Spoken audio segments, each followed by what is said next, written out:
तो चलिए शुरू करते हैं। Hello guys, welcome back to my channel Deepak Agarwal. आइए शुरू करते हैं एक नई वीडियो, एक नई एनर्जी उत्साह के साथ, जिसमें आज हम बात करेंगे प्लांट बायोटेक के यूनिट 1 की, जिसमें मैंने आपको नोट्स मैंने प्रोवाइड किए, बट मैंने असाइनमेंट के बेस पे आपको समझाने की कोशिश की है अच्छे से कि आपको क्या करना चाहिए अच्छे से, और मैं आपको सारी की सारी इन्फॉर्मेशन दूंगा कि आपको यूनिट 1 में क्या क्या करना है, कैसे करना है, किस टाइप के क्वेश्चन बन के आ सकते हैं। That's all. आप प्लीज जल्दी से इस वीडियो को सब्सक्राइब कर दीजिए, लाइक कर दीजिए, शेयर कर दीजिए, कमेंट कीजिए। तब तक के लिए अपने शुरू करते हैं इस वीडियो को एक नई एनर्जी उत्साह के साथ।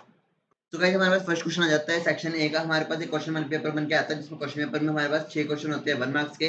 अगर हम सिर्फ सेशनल्स की बात करें, सेशनल्स होते हैं मतलब कि जो हमारे 30 40 मार्क्स के होते हैं। तो इसमें हमारे पास आ जाते हैं 6 क्वेश्चन आ जाते हैं 1 मार्क्स के, 2 क्वेश्चन आते हैं 2 मार्क्स के, 2 क्वेश्चन आते हैं 4 मार्क्स के, 2 क्वेश्चन आते हैं 6 मार्क्स की, चॉइस में भी आते हैं। तो अगर हम बात करें अपने 1 मार्क्स के क्वेश्चन की, इस टाइप का क्वेश्चन बन के आता है। First define the following. तो इसमें डिफाइन करना है हमें। फर्स्ट क्या है? Cyto differentiation. Cyto differentiation क्या होता है? It is a term that defines differentiation of the cells into tissue, organ system and finally into a complete organism after a set of cell cycle and division. अगर हम बात करें cyto differentiation की, तो एक ऐसे टर्म जिसमें हमारे पास डिफरेंशिएशन ऑफ द सेल, मतलब टर्म ही में चल रहा है differentiation of cells. Cyto mean cells, differentiation mean cell का आगे टिश्यू में, ऑर्गन सिस्टम में डेवलप हो जाना। तो मतलब कि differentiation of the cells, now that is known as cell differentiation, in which cell gets matured and differentiated into tissue, organ system and then organism, through which it completes the cell cycle and division occasionally and with the help of a durational time. Explant की अगर हम बात करें, explant कुछ नहीं है, it is a small unit. It is a small unit of plant that can be cultured under the controlled set of condition to form a new complete of plant. अगर हम बात करें तो ये small unit of plant that can be cultured under the controlled set of condition, एक small unit यानी कि कोई particular leaf हो सकती है, कोई particular root. Ex plant मतलब कि प्लांट का ही एक ऐसा पार्ट जो कि हम फर्दर उसे मैच्योर करने में हेल्प कर सकते हैं, जिसके अंदर टोटिपोटेंसी होती है। टोटिपोटेंसी मतलब टोटल पोटेंसी। टोटी means total, potency means potential, means जिसके अंदर ऐसा पोटेंशियल हो कि वो टोटल नए प्लांट को जन्म दे दे। फॉर एग्जाम्पल, मेरी एक हाथ है, मेरा पूरा बॉडी है, मैं प्लांट हूँ, ठीक है। मैंने इस हाथ को काट दिया, तो इस हाथ के अंदर इतनी पावर है, इतनी रीजनरेटिव कैपेसिटी है कि वो मेरी पूरी बॉडी को जन्म दे देगा। बस वैसे ही प्लांट्स के अंदर भी ऐसे ग्रोइंग डिवाइडिंग सेल्स होते हैं, मेरिस्टेमेटिक सेल्स होते हैं, जो बेसिकली क्या करते हैं, टिप्स पे प्रेजेंट होते हैं, जिसकी वजह से क्या होता है कि वो नए प्लांट को जन्म देने की कैपेबिलिटी रखते हैं। फॉर एग्जाम्पल, प्लांट के हमने लीफ ले ली, रूट ले ली, शूट ले ली, बड्स ले लिए, नोड ले ली, इंटरनोड्स ले लिए, ठीक है, एंड मैनी मोर। तो उनके बेस पे हम उसे कल्चर मीडिया में ग्रो करते हैं अंडर कंट्रोल कंडीशंस में, जिसकी वजह से क्या होता है कि हम उसे डेली आर्टिफिशियल कंडीशंस के साथ इनविट्रो कल्चर्स, यानी कि इनविट्रो मतलब जो लेबोरेटरी के अंदर हम आर्टिफिशियल कंडीशंस देते हैं। सनलाइट की जगह में ट्यूबलाइट में लगा दिया, क्योंकि ट्यूबलाइट की भी वाइट लाइट होती है और सनलाइट की भी वाइट लाइट होती है, फर्क से थोड़ा सा वेवलेंथ का होता है, वो चल जाता है काम। पानी देना हो तो हमने पानी स्प्रे कर दिया, और फिर उसके बाद हमने अगर उसे न्यूट्रिएंट्स देने हो तो हमने कल्चर मीडिया में न्यूट्रिएंट्स दे दिए। फिर उसके बाद हमने different type of culture medias के अंदर उनको न्यूट्रिएंट्स प्रोवाइड करने शुरू कर दिए। हमने उनको डिफरेंट केमिकल्स के अंदर रेडियो हार्मोन्स देने शुरू कर दिए, जिसकी वजह से क्या होता है कि वो जो पूरा एक्सप्लांट होता है ना, वो एक नया ग्रो कर जाता है, और एक नया मदर प्लांट यानी कि एक नया प्लांट, एक नया हेल्दी वायबल प्लांट ग्रो करने में हेल्प करता है। It could be anything, mainly roots, shoots, leaves, stem, cell, protoplast, कुछ भी हो सकता है। वो रूट हो सकते हैं, शूट हो सकते हैं, लीफ हो सकती है, स्टेम हो सकती है, सेल हो सकती है, प्रोटोप्लास्ट हो सकता है। प्रोटोप्लास्ट मतलब सेल प्लस साइटो वो nucleus plus cytoplasm is known as protoplasm. Cell के अंदर का जितना भी पार्ट होता है उसे प्रोटोप्लास्ट कहते हैं। एम्ब्रियो, एम्ब्रियो होता है, मेरिस्टेम होता है, ऑर्गन होता है, टिश्यू होता है, एंडोस्पर्म होता है, सीड होती है, ओवरी होती है, बड्स होती है, नोड्स होती है, पोलन होता है, एंथर होता है, एनीथिंग। कैलस की अगर हम बात करें, कैलस एक ऐसा डिफरेंशिएटेड अनडिफरेंशिएटेड सेल्स होते हैं, मतलब कि मास ऑफ अनडिफरेंशिएटेड सेल्स और tissue that when grown to form a new plant of the plant और कंप्लीट प्लांट। मतलब कि एक सेल है, अब उस सेल को हमने प्रॉपर न्यूट्रिएंट मीडिया प्रोवाइड किया, उसने सेल डिवीजन की, सेल साइकिल के साथ सेल डिवीजन की, तो उससे हुआ क्या कि जो सेल डिवीजन होती है ना, तो उसके बेस पे वो नया नया प्लांट ग्रो करता है, और नया नया प्लांट ग्रो करने की वजह से क्या होता है कि वो 1 से 2, 2 से 4, 4 से 8, 8 से 16, 16 से 32, और ऐसे सेल का एक कल्चर बन जाता है, एक सेल का क्या बन जाता है, ग्रुप बन जाता है, मास बन जाते हैं। मास मतलब एक बहुत बड़ा ग्रुप बन जाता है, और उस mass of undifferentiated cell, undifferentiated cell मतलब जो अनडिफरेंशिएटेड हो, मतलब वो आगे जाके टिश्यू नहीं बनेगा, वो सेल ही रहेगा। मतलब कि एक है, मैंने एक, ये देखो ऐसा है, मैंने ये एक बूंद डाली, 2 बूंद डाली, 3 बूंद डाली, फाइनली वो एक पानी बन गया। तो इसे बोलते हैं हम, जब सेल आगे जाके ज्वाइन करे और ज्वाइन होकर टिश्यू बनाए, फिर टिश्यू से ऑर्गन बनाए, ऑर्गन से ऑर्गन सिस्टम बनाए, फिर ऑर्गेनिज्म बनाए। लेकिन कैलस में क्या होता है कि एक मास होता है, वो सेल जुड़ता नहीं, वो सेल टिश्यू में फॉर्म नहीं होगा, उसे बोलते हैं अनडिफरेंशिएटेड। डिफरेंशिएटेड मतलब जो टिश्यू में कन्वर्ट हो जाए, लेकिन अनडिफरेंशिएटेड क्या होता है, जो टिश्यू में कन्वर्ट ना हो, तो उसे हम बोल देंगे अनडिफरेंशिएटेड सेल और टिश्यू। हम उसको टिश्यू भी ले सकते हैं, टिश्यू आगे जाके ऑर्गन नहीं बनाएंगे, हम उसे सेल भी ले सकते हैं, वो आगे जाके सेल नहीं टिश्यू नहीं बनाएंगे, हम उसे न्यू प्लांट या न्यू कंप्लीट प्लांट बनाने में हेल्प करने के लिए यूज करते हैं कैलस को। ठीक है, तो callus is the mass of undifferentiated cells और tissue that is very helpful and proven scientifically proven to generate a new whole plant or a complete plant. Embryo की अगर हम बात करें, हमें पता है कि एम्ब्रियो क्या है, ये एक ऐसा स्टेज ऑफ डेवलपमेंट है between zygote and a complete organism, जो ग्लोबुलर भी हो सकता है। मैंने ये प्लांट्स के बेस में बात की है, तो प्लांट्स के बेस पे हमारे पास किया जाता है, embryo is a stage of development between a zygote and a complete organism that could be globular और हार्ट शेप और टॉर्पीडो।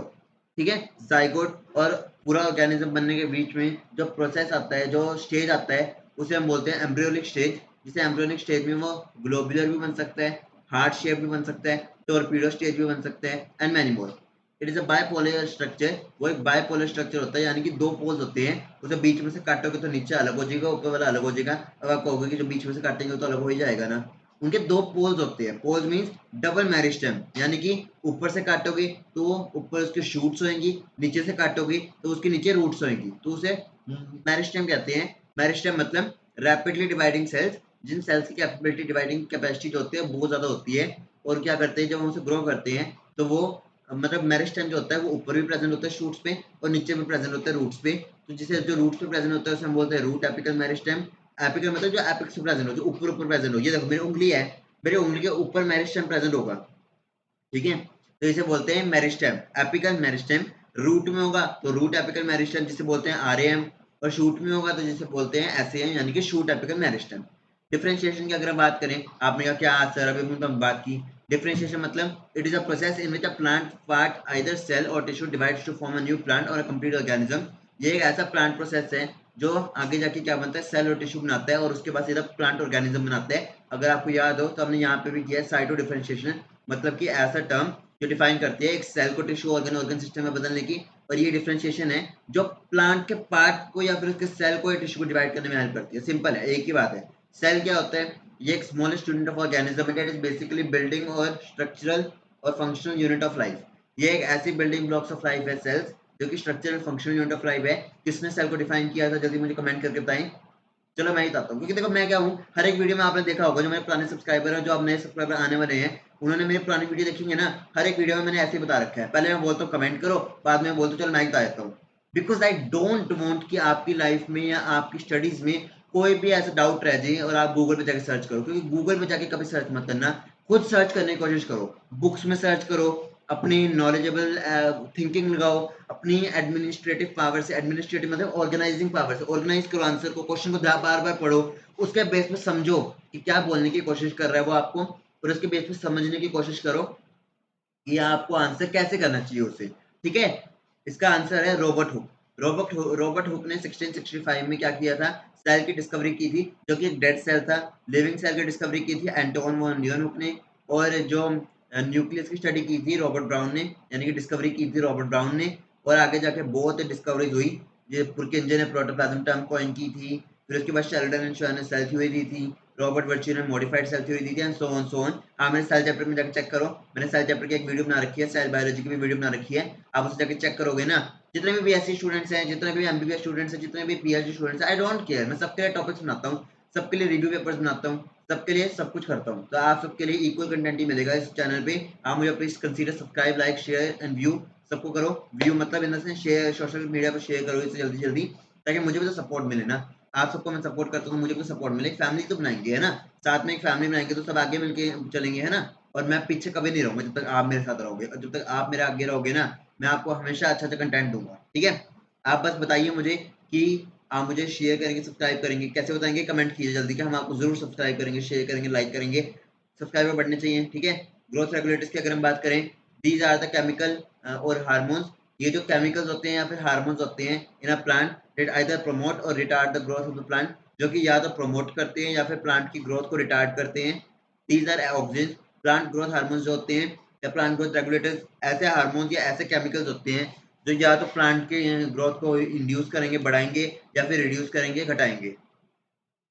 प्लांट ग्रोथ रेगुलेटर्स किस टाइप के हो सकते हैं? वो गैसियस भी हो सकते हैं, वो लिक्विड भी हो सकते हैं, वो सॉलिड पाउडर की फॉर्म में भी हो सकती हैं। गैसियस कैसे हो सकते हैं? इथाइलिन। लिक्विड कैसे हो सकते हैं? कोई भी लिक्विड हो सकता है, auxin, gibberellin, cytokinins, abscisic acid. Powder form में हो जाती है, पाउडर फॉर्म में भी कन्वर्ट हो जाती है। ठीक है, इथाइलिन पाउडर आता है, जिसे स्प्रे किया जाता है, गैसियस फॉर्म में भी आता है वो। ठीक है, तो दीज आर द केमिकल और hormones in plant that either promote और retard the growth of plant. ठीक है, ये एक ऐसे केमिकल और हार्मोन्स होते हैं जो या तो बढ़ा भी सकते हैं या फिर घटा भी सकते हैं प्लांट की ग्रोथ को। These are oxygen, gibberellin, cytokinin, abscisic acid और इथाइलिन। ये होते हैं 5 तरह के प्लांट ग्रोथ रेगुलेटर्स या प्लांट ग्रोथ हार्मोन्स। पीजीआरपी जिसे हम बोलते हैं, या फिर हम इसे फाइटो हार्मोन भी बोलते हैं। ठीक है, अब सवाल आता है कि इन्होंने तो लिखा है कि प्रमोट भी करते हैं और रिटार्ड भी करते हैं, तो ऐसे कौन से हार्मोन है जो प्रमोट करते हैं और ऐसे कौन से जो रिटार्ड करते हैं? तो ऑक्सीजन, गिबरेलिन, साइटोकाइनिन और इथाइलिन ऐसे 4 हैं जो ग्रोथ को प्रमोट करेंगे। और एब्सिसिक एसिड, ये एसिड है ना, तो एसिड की वजह से क्या होगा? ये रिटार्ड करेगा ग्रोथ को। ठीक है, सब कल्चर की अगर हम बात करें, it is a process of transferring a population of cells to a freshly prepared media. नाम में क्या आ रहा है? सब कल्चर। सब कल्चर, सब कल्चर मतलब कल्चर। कल्चर को बार बार करना, 1000 बार करना, ये करने की चीज है बढ़ाने के लिए प्लांट को। ठीक है, मतलब कि प्लांट्स हैं, हमने एक एक्स प्लांट लिया और उस एक्स प्लांट को हमने ग्रो किया, उसके अंदर सेल्स हैं। सेल्स 1 2, 2 से 4, 4 से 8, 8 से 16, 16 से 32, 32 से 64, और ऐसे करते करते 90 तक पहुंचेंगे। अब 90 तक पहुंचते पहुंचते क्या होगा? जैसे ही उसकी पॉपुलेशन 100% हो जाएगी ना, वो एक दूसरे को किल करना शुरू कर देंगे और सेल डैमेज हो जाएंगे। हमें ऐसा नहीं होने देना। हमें क्या करना है? हमें सेल की वायबिलिटी अरेंज करनी है, हमें सेल की वायबिलिटी एक्सपोज करनी है, हमें सेल की वायबिलिटी चाहिए। वायबिलिटी क्या होती है सर? मतलब कि इतना टाइम जिसमें सेल क्या हो? जिंदा हो और हेल्दी हो, मतलब कि अच्छा हो और अच्छे से ग्रो कर सके। ठीक है, अपने लोग लैग और यानी एक्सपोनेंशियल यानी कि स्टेशनरी फेज को ग्रो कर सके। इसलिए क्या करना है हमें? हमें उनको क्या करना है? हमें उनको वाइबल स्टेज में यानी कि जिंदा वाली स्टेज में, जब वो बहुत एक्टिव हैं, उस स्टेज में हमें उसे लगाना है, जिसे हम बोलते हैं कॉन्फ्लुएंसी। कॉन्फ्लुएंसी मतलब वो कितनी पॉपुलेशन में पहुंच चुके हैं, पॉपुलेशन कितनी हो चुकी है उनकी। ठीक है, फॉर एग्जाम्पल एक रूम है और उस रूम के अंदर आपको क्या कर दिया? उस रूम के अंदर आपको 100 लोगों की कैपेसिटी है और 100 लोगों को भर दिया, कितनी सफोकेशन हो जाएगी रूम के अंदर। लेकिन जब आपको सिर्फ 90 लोग भरेंगे, फॉर एग्जाम्पल एक बस है जो 100 सीटर है या फिर 50 सीटर है, 50 सीटर में 50 लोग आगे, और भी रोडवेज की बस है, 100 लोग, आने दो सब आ जाएंगे, यार पीछे बहुत जगह है, निकलो निकलो निकलो। तो ऐसे क्या होता है? 100 लोग भर जाते हैं, 50 की सीटिंग है, 100 लोग भर गए, कितनी ज्यादा गर्मी हो जाती है, कितनी ज्यादा टकरा टकरा जाती हैं, तो क्या हो जाते हैं? एक दूसरे को मारने मरने के लिए हो जाती है ना, मतलब जस्ट इनकेस समझो कि एक दोनों को जगह ही नहीं बचती एक दूसरे के लिए, है ना। तो ऐसी कंडीशन हो जाती है, तो उसे हम बोलते हैं 100% कॉन्फ्लुएंसी, जिसमें सेल्स जो है एक दूसरे को मारने लग जाते हैं और एक दूसरे को किल करना शुरू कर देते हैं, डैमेज करना शुरू कर देते हैं। लेकिन 90% मतलब कि 50 सीट्स हैं, हमने 60 लोग भर्ती है, ज्यादा से ज्यादा क्या होगा? आराम से खड़े हो जाएंगे, कोई दिक्कत नहीं, खुले खुले खड़े हो जाएंगे। तो वही हमें चाहिए कि हमें 90% कॉन्फिडेंस अचीव करनी है, मतलब कि 90% की पॉपुलेशन होनी चाहिए सेल्स की, जिसकी वजह से क्या होगा? जिसकी वजह से होगा ये कि जो सेल्स है वो इक्वली क्या करेंगे? अपने आप को मल्टीप्लाई कर पाएंगे, इक्वली अपने आप को डिवाइड कर पाएंगे। डिवाइड और मल्टीप्लाई वैसे तो बायोलॉजी की टर्म में सेम ही होता है। ठीक है, अब क्या हुआ? हम 90% हो गया, अब क्या करेंगे सर? अब करना ये है हमें ना 90% मतलब कि फॉर एग्जांपल, वैसे तो मिलियंस में होते हैं सेल्स, जो होते हैं मिलियन में ग्रो करते हैं, लेकिन फॉर एग्जांपल 100 सेल्स है, 100 सेल्स हो गए, हमें क्या करना है? वो जब 90 के या फिर 99 सेल्स जो होंगे ना, ध्यान से समझना, मैंने क्या कहा है? 100% की जो पॉपुलेशन है उसमें से जब 90% कॉन्फिडेंस आ जाएगी, तब हमें सेल को सब कल्चर करना है। सब कल्चर मतलब एक वेसल से दूसरे वेसल में ट्रांसफर करना है। जब दूध है पतीले में भर जाएगा, तो हमें उस दूध को 1 लीटर तक रखना है या फिर 1 मिलीलीटर तक रखना है, 1 2 बूंद रखनी है बस उसकी, और बाकी सारे को दूसरे पतीले में शिफ्ट कर देना है। बस वैसे ही ये इसमें क्या होगा कि ट्रांसफर करेंगे हम एक पॉपुलेशन ऑफ सेल को to a freshly prepared media, एक फ्रेश प्रिपेयर्ड मीडिया में, सो दैट कि उनकी जो सेल है वो 90% कॉन्फिडेंस अचीव करने पे रिएक्टिव रहे, यानी कि डेड ना हो। अब क्या करें? अब करना ये है कि ये देखो, अब ये एक पतीला है, ये देखो, ये एक पतीला है और इसके अंदर ये, इसके अंदर ये सेल है। ठीक है, ये एक सेल है और बहुत सारे सेल्स है, मिलियंस एंड ट्रिलियंस में, ठीक है, मिलियंस एंड ट्रिलियंस में सेल, ये बहुत सारे सेल्स हैं। अब क्या है, ये 90% कॉन्फ्लुएंसी पहुंच गए, 90% कॉन्फ्लुएंसी तक पहुंच गए। अब हमें क्या करना है, अभी ये देखो इसके बीच में कुछ कुछ स्पेसिस हैं, ये देखो इसके बीच में कुछ कुछ स्पेसिस हैं, ये ये ये स्पेसिस है ना कुछ, मतलब ये 100% नहीं पहुंचा, अभी सिर्फ 90% पहुंचा है। अब क्या करेंगे, हम इसे ट्रांसफर करेंगे दूसरे पतीले में, या हम ट्रांसफर करेंगे दूसरे पतीले में इसे, ठीक है, ये इसे हम ट्रांसफर करेंगे दूसरे पतीले में यहां तक, ठीक है, यह कर दिया। मतलब कि इसमें से अगर इसमें 100 सेल्स थे, 100 सेल्स थे, तो इसमें हमने 98 से 99 सेल्स करने हैं, ठीक है, 98 से 99 सेल्स करने हैं।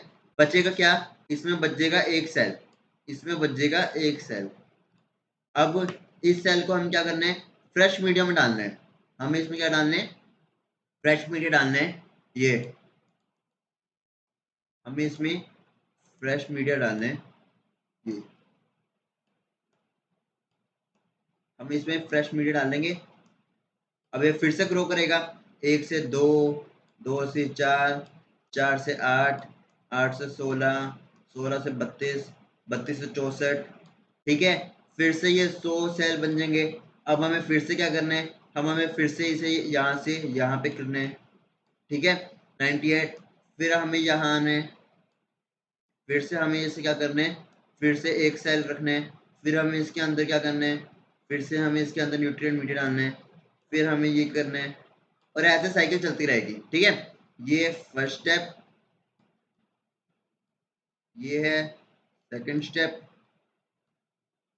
ये है थर्ड स्टेप, ये है फोर्थ स्टेप, और वापस आना है हमें फर्स्ट स्टेप पे, ठीक है। कुछ ऐसा प्रोसेस होगा जिसमें हमें क्या करना है, एक सेल डालना है, फ्रेश मीडिया, ये फ्रेश होना चाहिए, ठीक है, फ्रेश, फ्रेश होना चाहिए बिल्कुल, ठीक है। और ये फिर से सेल क्या करेंगे, उसे अडेप्ट करके ग्रो करेंगे, ये 1 से 2, 2 से 4, 4 से 8, 8 से 16, 16 से 32, फिर 100 सेल बन जाएंगे, यानी कि मिलियंस में, मिलियंस में, ठीक है, मिलियंस में होंगे, यानी कि 10 लाख तक होंगे, काफी 10 लाख तो बहुत ही ज्यादा, बहुत कम हो गए, ये कम से कम करोड़ों होंगे, करोड़ों से भी ज्यादा होंगे। तो सेल्स कभी भी गिन नहीं सकते, दे आर अनकाउंटेबल। तो इसलिए अब हमारी बॉडी है, हमारी बॉडी में हम गिन सकते हैं कितने सेल्स नहीं, बिल्कुल भी नहीं, लाखों में, करोड़ों में सेल्स हैं, इसमें अरबों में है।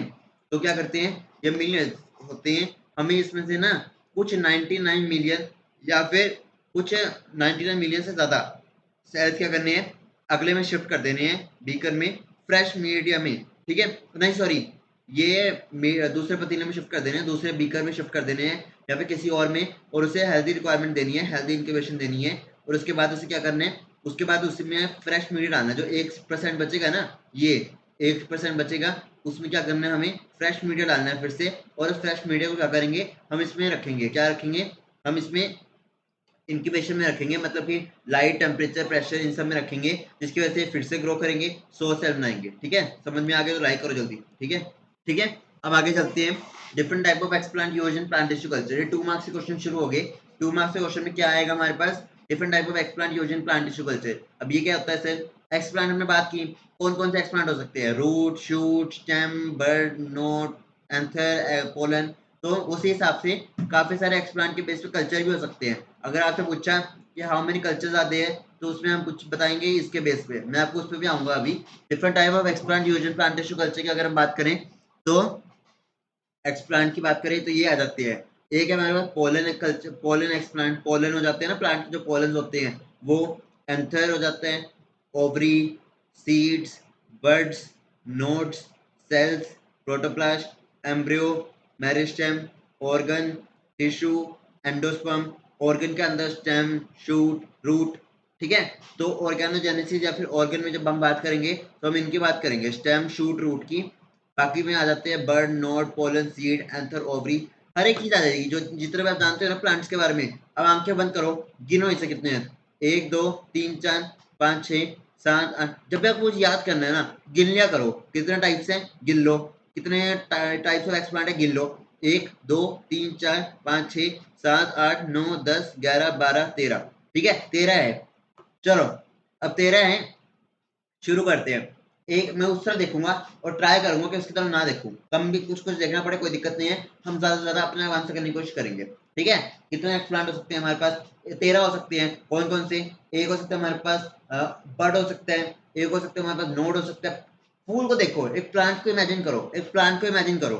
ठीक है एक बर्ड हो सकता है, एक नोड हो सकता है, एक एंथर हो सकता है, ओवरी, सीड और वो पोलन, और फिर सेल, प्रोटोप्लास्ट, ऑर्गन, एंडोस्पर्म। ठीक है 10 हो गए। 11 मेरिस्टेम, और उसके बाद अबे जल्दी बोल, कल सुबह पनवेल निकलना।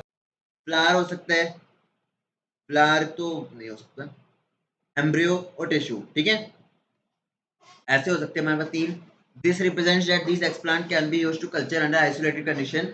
ये कह सकते हैं, हम रिप्रेजेंट कर सकते हैं कि ये जो एक्सप्लांट होते हैं can be used to culture under isolated condition to form a whole plant. ठीक है ये होल प्लांट को बनाने में मदद करते हैं। टोटिपोटेंसी होती है इनके अंदर, जिसकी वजह से पूरे के पूरे सेल को क्या करते हैं, रीजनरेट करने की कैपेसिटी रखते हैं, पूरे के पूरे प्लांट को रीजनरेट करने की कैपेसिटी रखते हैं। Depending upon a type of plant use, एक पर्टिकुलर प्लांट के टाइप को या पर्टिकुलर प्लांट के पार्ट को यूज करने के नेम पे हम इसके कल्चर्स के नाम को डिफाइन करते हैं। मैंने आपको बताया ना, जितने भी एक्सप्लांट है ना, ये देखो, ये जितने भी एक्सप्लांट है ना, ये ये जितने भी एक्सप्लांट है ना, इसमें सब में कल्चर कल्चर ऐड कर दो। ठीक है इन सब के आगे क्या लिख दो, इन सब के आगे कल्चर लिख दो। ठीक है सॉरी हैंड राइटिंग में मजा ना, माउस से लिखता हूँ ना तो माउस से लिखना आसान नहीं होता।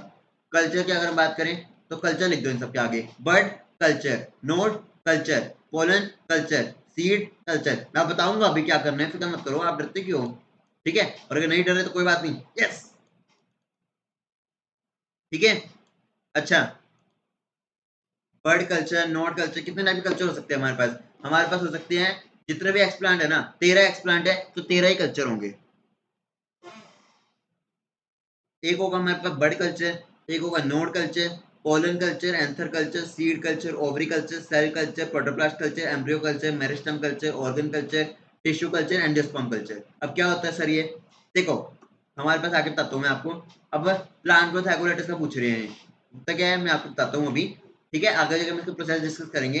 तब तक के लिए देखो, एक होता है हमारे पास कॉमन टाइप के कल्चर, जो ये होते हैं। आपके पास ना दो तरह के क्वेश्चन आएंगे, एक है आपके पास how many type of cultures are there, तो इसके बेस पे आप ये ड्रॉ कराना।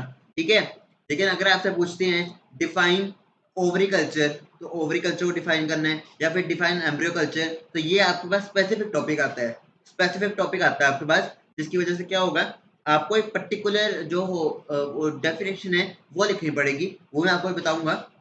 आप बस चलते रहो मेरे साथ साथ। आपको पूछा हुआ प्लांट ग्रोथ रेगुलेटर्स कितने टाइप के होते हैं और उसको एक्सप्लेन करें। तो देखो, there are plant growth regulators as phytohormones that are responsible for either promoting और retarding the growth of plant by secreting at different sites of plant. देखो प्लांट ग्रोथ रेगुलेटर्स क्या होते हैं, जिन्हें हम फाइटोहार्मोन्स भी कहते हैं, ऐसे केमिकल या हार्मोन्स जो प्लांट की प्रमोशन यानी कि प्लांट की ग्रोथ को प्रमोट करते हैं, इंक्रीज करते हैं या फिर डिक्रीज करते हैं, और वो डिफरेंट साइट्स पे निकलते हैं, प्लांट की डिफरेंट साइट्स पे रिलीज होते हैं, सेक्रेट होते हैं, depending upon the condition supply to the plant. जैसे जैसे हम कंडीशंस दे रहे हैं ना प्लांट को, सनलाइट कैसी है, ग्रोथ कैसी है, पानी कैसा है, डोरमेंसी स्टेज है कि नहीं। डोरमेंसी मतलब कि अगर हम प्लांट को अनफेवरेबल कंडीशन प्रोवाइड करते हैं ना, तो प्लांट एक ना रेस्टिंग स्टेज में चला जाता है। ठीक है फॉर एग्जाम्पल कि प्लांट को हमने ऐसी कंडीशंस दे दी कि वो हमेशा हमेशा के लिए सो गया, तो ग्रोथ शो नहीं करेगा, उसे बोलते हैं डोरमेंसी।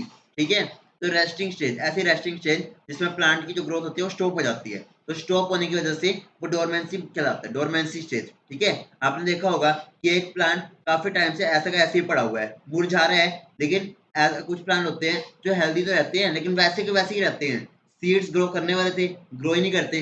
उसके पीछे का रीजन ये है डोरमेंसी, उसको ज़्यादा पानी ज़्यादा मिल गया होगा, या फिर वो धूप में ज़्यादा एक्सपोज रह गया, या फिर हवा आने की वजह से उसका और उसकी रूट कमज़ोर हो गई होंगी, तो उसकी वजह से क्या होगा, उसके अंदर डोरमेंसी स्टेज आ जाती है। अब इसमें अगर हम बात करें retarding the growth of the plant, अब क्या होता है, कितने टाइप के हार्मोन्स होते हैं हमारे पास, ऑक्सिन, गिबरेलिन्स, साइटोकाइनिन्स, एब्सिसिक एसिड और इथाइलिन। ऑक्सिन की अगर हम बात करें discovered by Charles Darwin. Oxygen को चार्ल्स डार्विन और उसके सन फ्रांसिस डार्विन ने डिस्कवर किया था। ठीक है, इन्होंने डिस्कवर किया था जैसे कैनोपी ऑफ प्लांट ग्रासेस में। कैनोपी ऑफ प्लांट ग्रासेस क्या होता है सर? आपने फॉरेस्ट में देखा होगा कि फॉरेस्ट में जब ना थोड़ी थोड़ी जो धूप आ रही होती है पेड़ों के बीच में से, पेड़ों के बीच में से जो नमी के अंदर जो पानी की बूंदें होती हैं उनके अंदर से जब आ नहीं रही होती, मैं इसमें आपको पिक्चर लगाने की कोशिश करूंगा। ठीक है, उसे हम कैनोपी बोलते हैं। ठीक है, अब क्या होता है कि उस कैनोपी की वजह से ना जितनी भी सनलाइट है, जितना भी जो सनरेज होती है ना, वो एक पर्टिकुलर ग्रास, एक पर्टिकुलर रीजन पे फोकस हो रही होती है प्लांट की, जिसकी वजह से क्या होता है कि वो उसके टिप पे जो ऑक्सीजन होते हैं ना, वो उसके टिप पे प्रेजेंट होती हैं और वो फोटोट्रोपिज्म शो करते हैं। फोटोट्रोपिज्म क्या होता है? ट्रोपिज्म मतलब the movement of plant part in response to different factors of nature. मतलब कि ये फोटोट्रोपिज्म, ट्रोपिज्म मतलब ऐसी मूवमेंट ऑफ प्लांट जो डिफरेंट फैक्टर्स के फॉर्म में रिप्रेजेंट करें हम। ऐसे ही मतलब फॉर एग्जांपल आपको धूप पसंद है तो जहाँ जहाँ धूप आ रही है आप वहां चले गए। आपको हवा पसंद है, जहां से हवा ब्लो कर रही है आप उस तरफ चले गए। बस वैसे ही प्लांट ऐसे है, यहाँ से धूप आ रही है, ये धूप आ रही है यहाँ से, तो प्लांट क्या हो गया? ऐसे टिल्ट हो गया ऐसे, और अब इस तरफ ही ग्रो करेगा, इस तरफ ही ग्रो करेगा ऐसे, इस तरफ ग्रो करेगा। पहले ऐसे था, धूप यहाँ से आ रही है, ठीक है, धूप यहाँ से आ रही है तो क्या होगा? ये ऐसे मुरझा जाएगा, ऐसे मुरझा नहीं जाएगा सॉरी, ऐसे मुड़ जाएगा, और अब वो ऐसे ही मूवमेंट शो करेगा ऐसे। ठीक है, अब सूरज यहाँ हो गया, सूरज यहाँ हो गया तो ये ऐसे हो जाएगा। ठीक है, ऐसे, तो इसे बोलते हैं ट्रोपिज्म। अब ऐसे जियोट्रोपिज्म भी होता है, फोटोट्रोपिज्म भी होता है, हाइड्रोट्रोपिज्म भी होता है। मैं आपको बता देता हूँ इसके बारे में। Phototropism, photo means light, geotropism, जियो means gravity.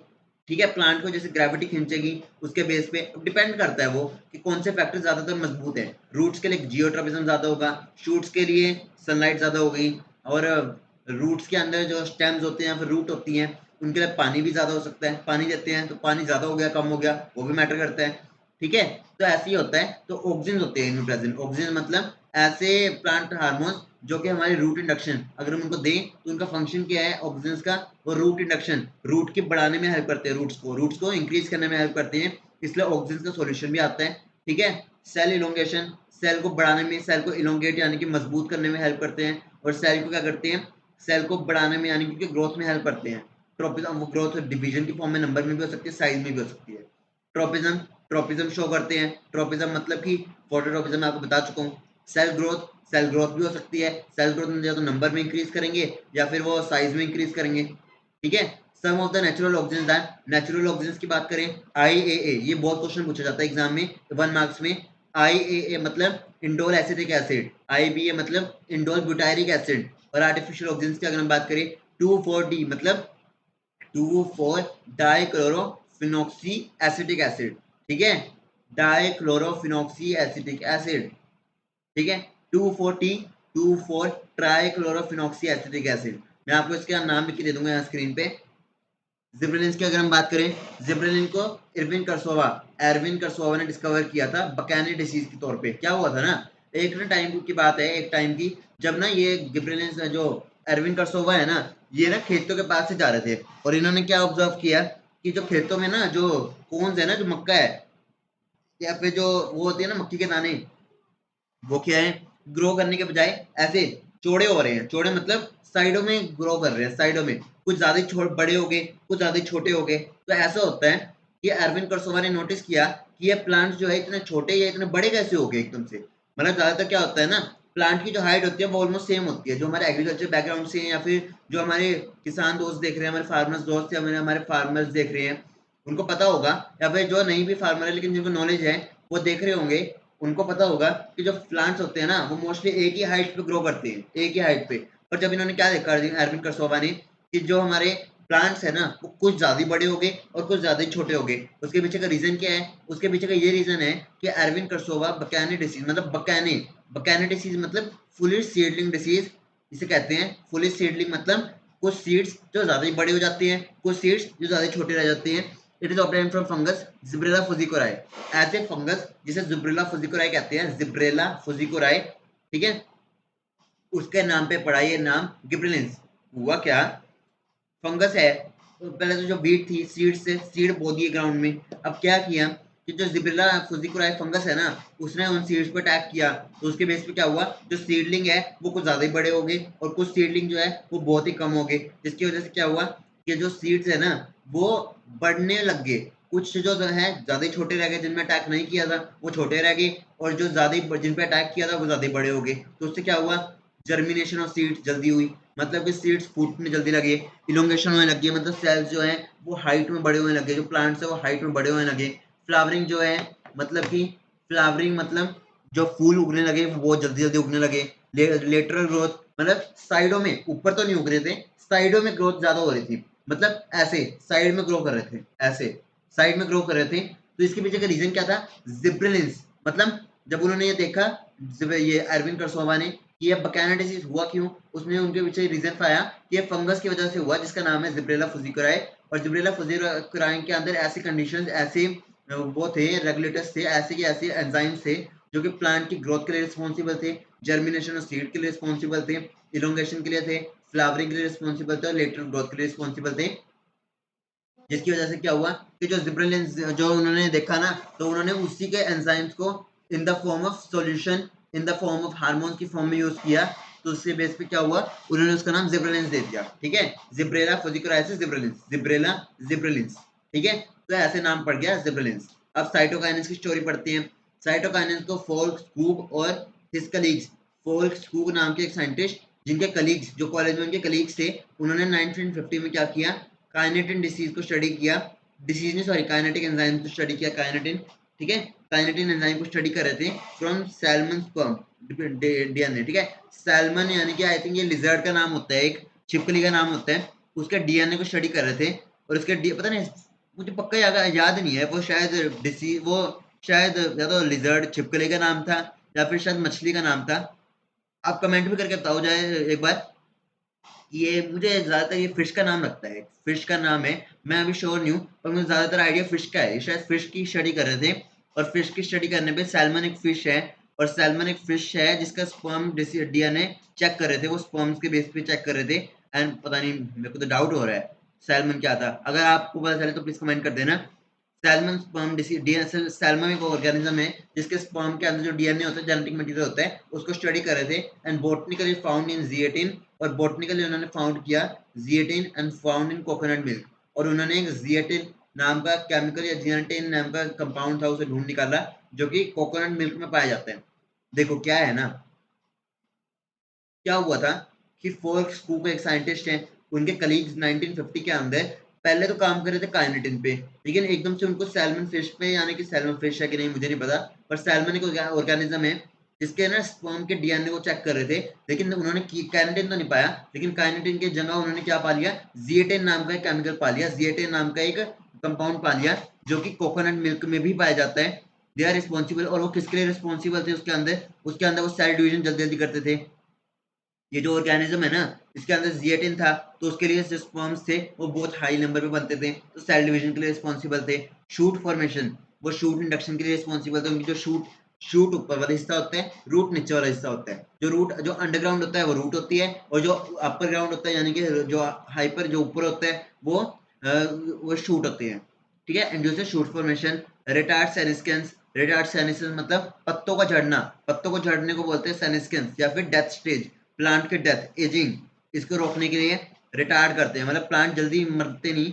Retard abscission, abscission मतलब प्लांट वो पत्तों को झड़ना और मुरझाना, पत्तों का मुरझा जाना, इसे बोलते हैं एब्सिशन, उसको कम करते थे। Overcome apical dominance, apical dominance को कम करते थे।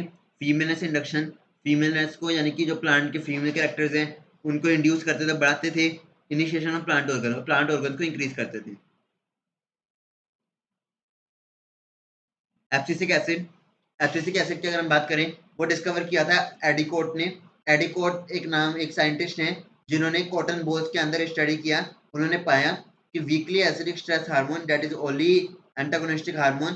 ठीक है, इन्होंने ये पाया कॉटन बोल्स के अंदर कि कॉटन के अंदर ना एक वीकली एसिडिक स्ट्रेस हार्मोन पाया जाता है, जो कि एंटागोनिस्टिक नेचर होता है। एंटागोनिस्टिक मतलब उल्टा, मतलब बाकी जो हार्मोन्स हैं वो तो इंक्रीज करने में हेल्प कर रहे हैं, लेकिन जो ये एब्सिसिक एसिड है ना, ये डिक्रीज करने में हेल्प कर रहा है ग्रोथ की। That retards the growth of the plant by increasing abscission of leaves, वो एब्सिशन में हेल्प करता है, लीव्स का झड़ना, लीव पतझड़ में हेल्प करता है, लीव्स का झड़ना और लीव्स के मुरझाना, प्लांट का मुरझाना, इन सब में हेल्प करते हैं। इंक्रीजेस सेनिस्केंस, डेथ इंक्रीज करता है, प्लांट की जल्दी डेथ होती है। इंक्रीजेस डोरमेंसी, डोरमेंसी मतलब रेस्टिंग स्टेज जिसमें प्लांट जो है ग्रोथ नहीं शो करता, वो इंक्रीज करते हैं। Somatic cell growth induction, somatic cell की ग्रोथ को बढ़ाता है, जिससे जो जर्म सेल्स की ग्रोथ होती है वो इतनी हो नहीं पाती, जिसकी वजह से क्या होता है कि जो प्लांट होते हैं वो रिप्रोड्यूस नहीं कर पाते। Promote seed development, seed development में हेल्प करता है। मैच्योरेशन, जल्दी उसे मैच्योर करता है जिससे वो जल्दी जल्दी मरे। Act as anti transparent, anti transparent मतलब ट्रांसपीरेशन, ट्रांसपीरेशन एक ऐसा प्रोसेस होता है जिसमें जो प्लांट होते हैं ना वो अपने लीव्स स्टोमेटा के थ्रू क्या करते हैं, अगर उनके अंदर पानी ज्यादा हो जाए ना, पानी मतलब अगर हमने उसे ओवर हाइड्रेट कर दिया, पानी ज्यादा दे दिया उसके अंदर, वो क्या करता है स्टोमेटा के थ्रू ना पानी को अपने अपर लेयर्स पे ले आता है, और इसकी वजह से जितनी भी हीट होती है ना नेचर में वो सारे के सारे ना अब्जॉर्ब कर लेता है, वाटर हाईएस्ट स्टेट में चले जाता है और एवेपोरेट हो जाता है। इवेपोरेट होने की वजह से क्या होता है कि वो ना प्लांट जो होते हैं अपने अंदर ना पानी का टेम्परेचर मेंटेन रखते हैं, पानी का जो टेम्परेचर होता है अपना टेम्परेचर होता है और पानी की क्वांटिटी उन सबको मेंटेन रखते हैं। लेकिन होता क्या है कि जो प्लांट्स होते हैं ना, अब प्लांट्स अपने स्टोमेटा के थ्रू से ही करते हैं ट्रांसपीरेशन। अब ये क्या करेगा, अब सिसिकाइटिस उनके स्टोमेटा को बंद कर देगा। उनके स्टोमेटा को बंद करने से क्या होगा कि उनके अंदर जो वाटर है वो उसके अंदर ही रहेगा, और वो क्या होएगा कि वो बाहर नहीं निकल पाएगा। बाहर ना निकलने की वजह से नहीं, और कोई साइट नहीं होती, बाहर नहीं निकल पाएगा स्टोमेटा के थ्रू, स्टोमेटा बंद हो जाएंगे। स्टोमेटा बंद होने की वजह से क्या होगा कि जो प्लांट है ना वो जो वाटर है वो प्लांट की वॉल्स पे प्रेशर लगाएगा, और उसकी वॉल्स क्या होगी, बर्स्ट हो जाएंगी, और इससे प्लांट की डेथ हो जाएगी। Date closes टोमेटा under drought. और गर्मियों की सीजन में तो वो और भी बंद कर देता है उसे, जिसकी वजह से प्लांट क्या है रेस्पिरेट नहीं कर पाते ठीक से, जिसकी वजह से क्या होता है कि प्लांट के अंदर डेथ हो जाती है। इथाइलिन की अगर हम बात करें, it is the only gaseous hormone that helps in ripening of fruit. Ethylene एक ऐसा गैसियस हार्मोन है जो कि राइपनिंग ऑफ फ्रूट्स में हेल्प करता है, दैट प्रमोट्स सेनेस्केंस। आपने देखा भी होगा कन्फेक्शनरी शॉप्स में, यहाँ तक कि जनरल स्टोर्स पे इथाइलिन पाउडर्स मिलते हैं, और उसे बहुत लोग किसान लोग बहुत जो फ्रूट्स उगाते हैं उनको यूज करते हैं, जिससे कि क्या करते हैं, जिससे कि वो उन फ्रूट्स के ऊपर वो पाउडर छिड़क देते हैं, जिससे कि क्या होता है अगर एक फ्रूट भी पका हुआ हो तो बाकी पूरी की पूरी बाल्टी जो है वो पक जाती है, यानी कि जितने भी फ्रूट की बकेट है, जितने भी फ्रूट की बास्केट है, सारी पक जाते हैं फ्रूट्स। कभी कभी तो क्या होता है इस थायलिन को ना वाटर में मिक्स करके स्प्रे कर देते हैं पूरे के पूरे फार्म में, जिसकी वजह से क्या होता है उनकी जो ग्रोथ होती है वो जल्दी होती है। इसका मतलब ये होता है कि एक गैसियस हार्मोन होता है जो कि प्लांट के अंदर गैसियस फॉर्म में चले जाता है, जिसकी वजह से वो इजीली क्या करते हैं फ्रूट्स के इंडक्शन में हेल्प करता है, फ्रूट्स की राइपनिंग पकने में हेल्प करता है, राइपनिंग मतलब पकना, राइपनिंग मतलब पकने में हेल्प करता है। डेट प्रमोट साइनिस्केंस, और साइनिस्केंस में हेल्प करता है। ठीक है, साइनिस्केंस मतलब मरने में जल्दी उसके। अब आप कहोगे कि ये भी एंटीकोनिस्टिक होगा। देखिए क्या होता है जब प्लांट की ग्रोथ होती है ना, प्लांट की ग्रोथ होने से पहले वो लैग स्टेज में होता है, फिर लॉग स्टेज में होता है, फिर स्टेशनरी स्टेज में होता है। तो उसकी वजह से वो क्या करते हैं उसकी ग्रोथ को भी बढ़ाता है और उसके सेनेस्केंस को, क्योंकि जब तक उसकी ग्रोथ बढ़ेगी तब तक उसकी सेनेस्केंस एज बढ़ेगी, लेकिन जब तक उसकी ग्रोथ रुकेगी उसकी सेनेस्केंस भी रुकेगी। अब देख लो आपके हाथ में है, हम मैच्योर होंगे तो हमारी डेथ भी होगी, हम रुके रहेंगे तो हमारी ना तो मैच्योरिटी होगी ना हमारी डेथ होगी। हमारी डेथ होनी जरूरी है ताकि नेचर में बैलेंस रहे, और हमारी प्रमोशन यानी कि हमारी मैच्योरेशन भी जरूरी है, सो दैट की life go on, life must go on. तो लाइफ चलती रहेगी तो उससे हमारी मैच्योरेशन भी होनी जरूरी है, जिससे साइनिस्केंस भी होगी। तो आप कहोगे कि अब ये तो एब्सिसिक एसिड जो है वो भी बिल्कुल सही है, सही है, हमने ये तो नहीं कहा कि ये गलत है, हमने ये कहा कि ये एंटागोनिस्टिक है, मतलब कि ये इसके साइनिस्केंस को बढ़ाता है, मतलब कि इसकी डोरमेंसी को बढ़ाता है लेकिन इसके साइनिस्केंस को भी बढ़ाता है, मैच्योरेशन को भी बढ़ाएगा और इसके साइनिस्केंस को भी बढ़ाएगा। ठीक है, तो ये डेथ तो करेगा ना, इसलिए एंटागोनिस्टिक है। इथाइलिन तो उसकी मैच्योरेशन में भी हेल्प कर रहा है ना, तो ये उसकी प्रोमोटिंग हार्मोन है। ठीक है, सेल कल्चर की अगर हम बात करें, cell culture the plant cell culture is a set of technique. Culture cell मतलब कल्चर मैंने आपको पहले बता दिया। इन विट्रो, इन विट्रो मतलब प्लांट्स के अंदर जो कल्चर करते हैं, यानी कि the plant cell culture is a set of technique.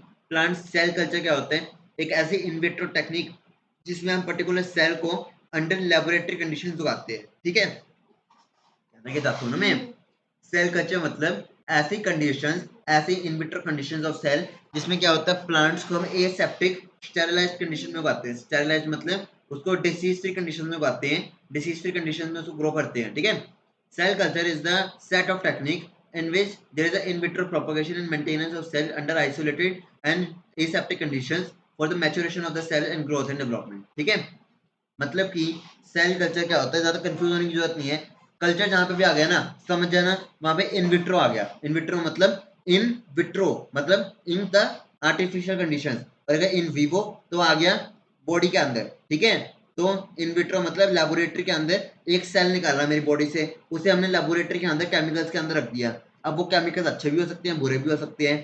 ठीक है, तो उसके बेस पे क्या होगा कि उन सेल को हम ग्रो करेंगे, और उस सेल को ग्रो करने की वजह से क्या होगा कि वो जो पर्टिकुलर सेल है ना वो आगे बढ़ेगा लाइफ में और ग्रो करेगा लेबोरेटरी के अंदर। लेबोरेटरी के अंदर तो कोई डिसीज होता नहीं, लेबोरेटरी के अंदर होगा भी तो उनके अंदर स्पेशलाइज स्ट्रक्चर होते हैं, इंस्ट्रूमेंट्स होते हैं, जिससे क्या होते हैं कि जिससे कि हमारी जो ग्रोथ होती है ना अच्छी भी होती है और ना डिसीज फ्री एनवायरनमेंट में होती है, जिससे क्या होता है सेल कल्चर जो होते हैं वो एसेप्टिक कंडीशन में होता है। ये देखो एसेप्टिक लिखा हुआ है ना, ये देखो एसेप्टिक लिखा हुआ है, ये देखो, ठीक है, एसेप्टिक कंडीशन में होती है, मतलब कि ये बिल्कुल स्टेरिलाइज्ड कंडीशन में होगी, जिससे कि प्लांट जो है अच्छे से ग्रो कर पाएगा। प्रोटोप्लास्ट कल्चर की अगर हम बात करें, it refer to the process in which whole plant develop from the cell culture of growth, ठीक है, मतलब कि प्रोटोप्लास्ट कल्चर में क्या होता है, पूरा का पूरा प्लांट क्या होता है कल्चर ऑफ सेल से होता है विदाउट सेल वॉल। क्या होता है ना कि एक होते हैं सेल और ये होता है इसके अंदर न्यूक्लियस, ठीक है, ये होता है न्यूक्लियस, ठीक है, और ये होती है सेल वॉल,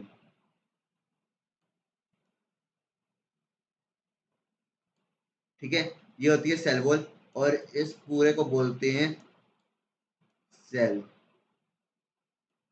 ठीक है। अब अगर हम इस सेल वॉल को काट दें, अगर हम इस सेल वॉल को काट दें, बचा क्या, अंदर का साइटोप्लाज्म, यानी कि जितना भी उसका फ्लूइड मैट्रिक्स होगा, ये देखो ना, ये देखो, आप इसे सेल मान लो, इसके अंदर जितना भी पानी है, ये देखो, आप इसे सेल मान लो, इसके अंदर जितना भी पानी है आप उसे प्रोटो साइटोप्लाज्म मान लो, इसके अंदर का जो न्यूक्लियस है उसके अंदर न्यूक्लियोप्लाज्म, तो इसके अंदर ये पूरा सेल है और इसको सेल वॉल बोल दो, और इसके अंदर क्या होगा प्रोटोप्लाज्म होगा, सारा के सारा पानी जो है प्रोटोप्लाज्म है। अब हमने इसके अंदर सेल निकाल दी तो बचा क्या, साइटोप्लाज्म बचा, तो साइटोप्लाज्म और ये जो है साइटोप्लाज्म प्लस न्यूक्लियस, तो साइटोप्लाज्म प्लस न्यूक्लियस को हम क्या बोलते हैं, साइटोप्लाज्म और न्यूक्लियस को हम बोलते हैं प्रोटोप्लाज्म, ठीक है। इसे आप याद रखना, जितना याद रखोगे उतनी अच्छी बात है, ठीक है। बस बाकी यह कुछ नहीं था इसमें, यही है कि जो प्रोटोप्लास्ट होता है ना, मतलब कि सेल को विदाउट सेल वॉल कल्चर करना, this technique was developed over 10 decades ago, इसे हमें एक सेंचुरी पहले किया था। 10 डिकेड्स, डिकेड्स क्या होते हैं, 10 साल, एक डिकेड मतलब 10 साल, और 10 डिकेड मतलब 10 10 क्या हो गया 100 होगी, तो 100 ईयर्स, 100 ईयर्स मतलब सेंचुरी, एक सेंचुरी, तो इसे हमने 100 साल पहले किया था सबसे पहले।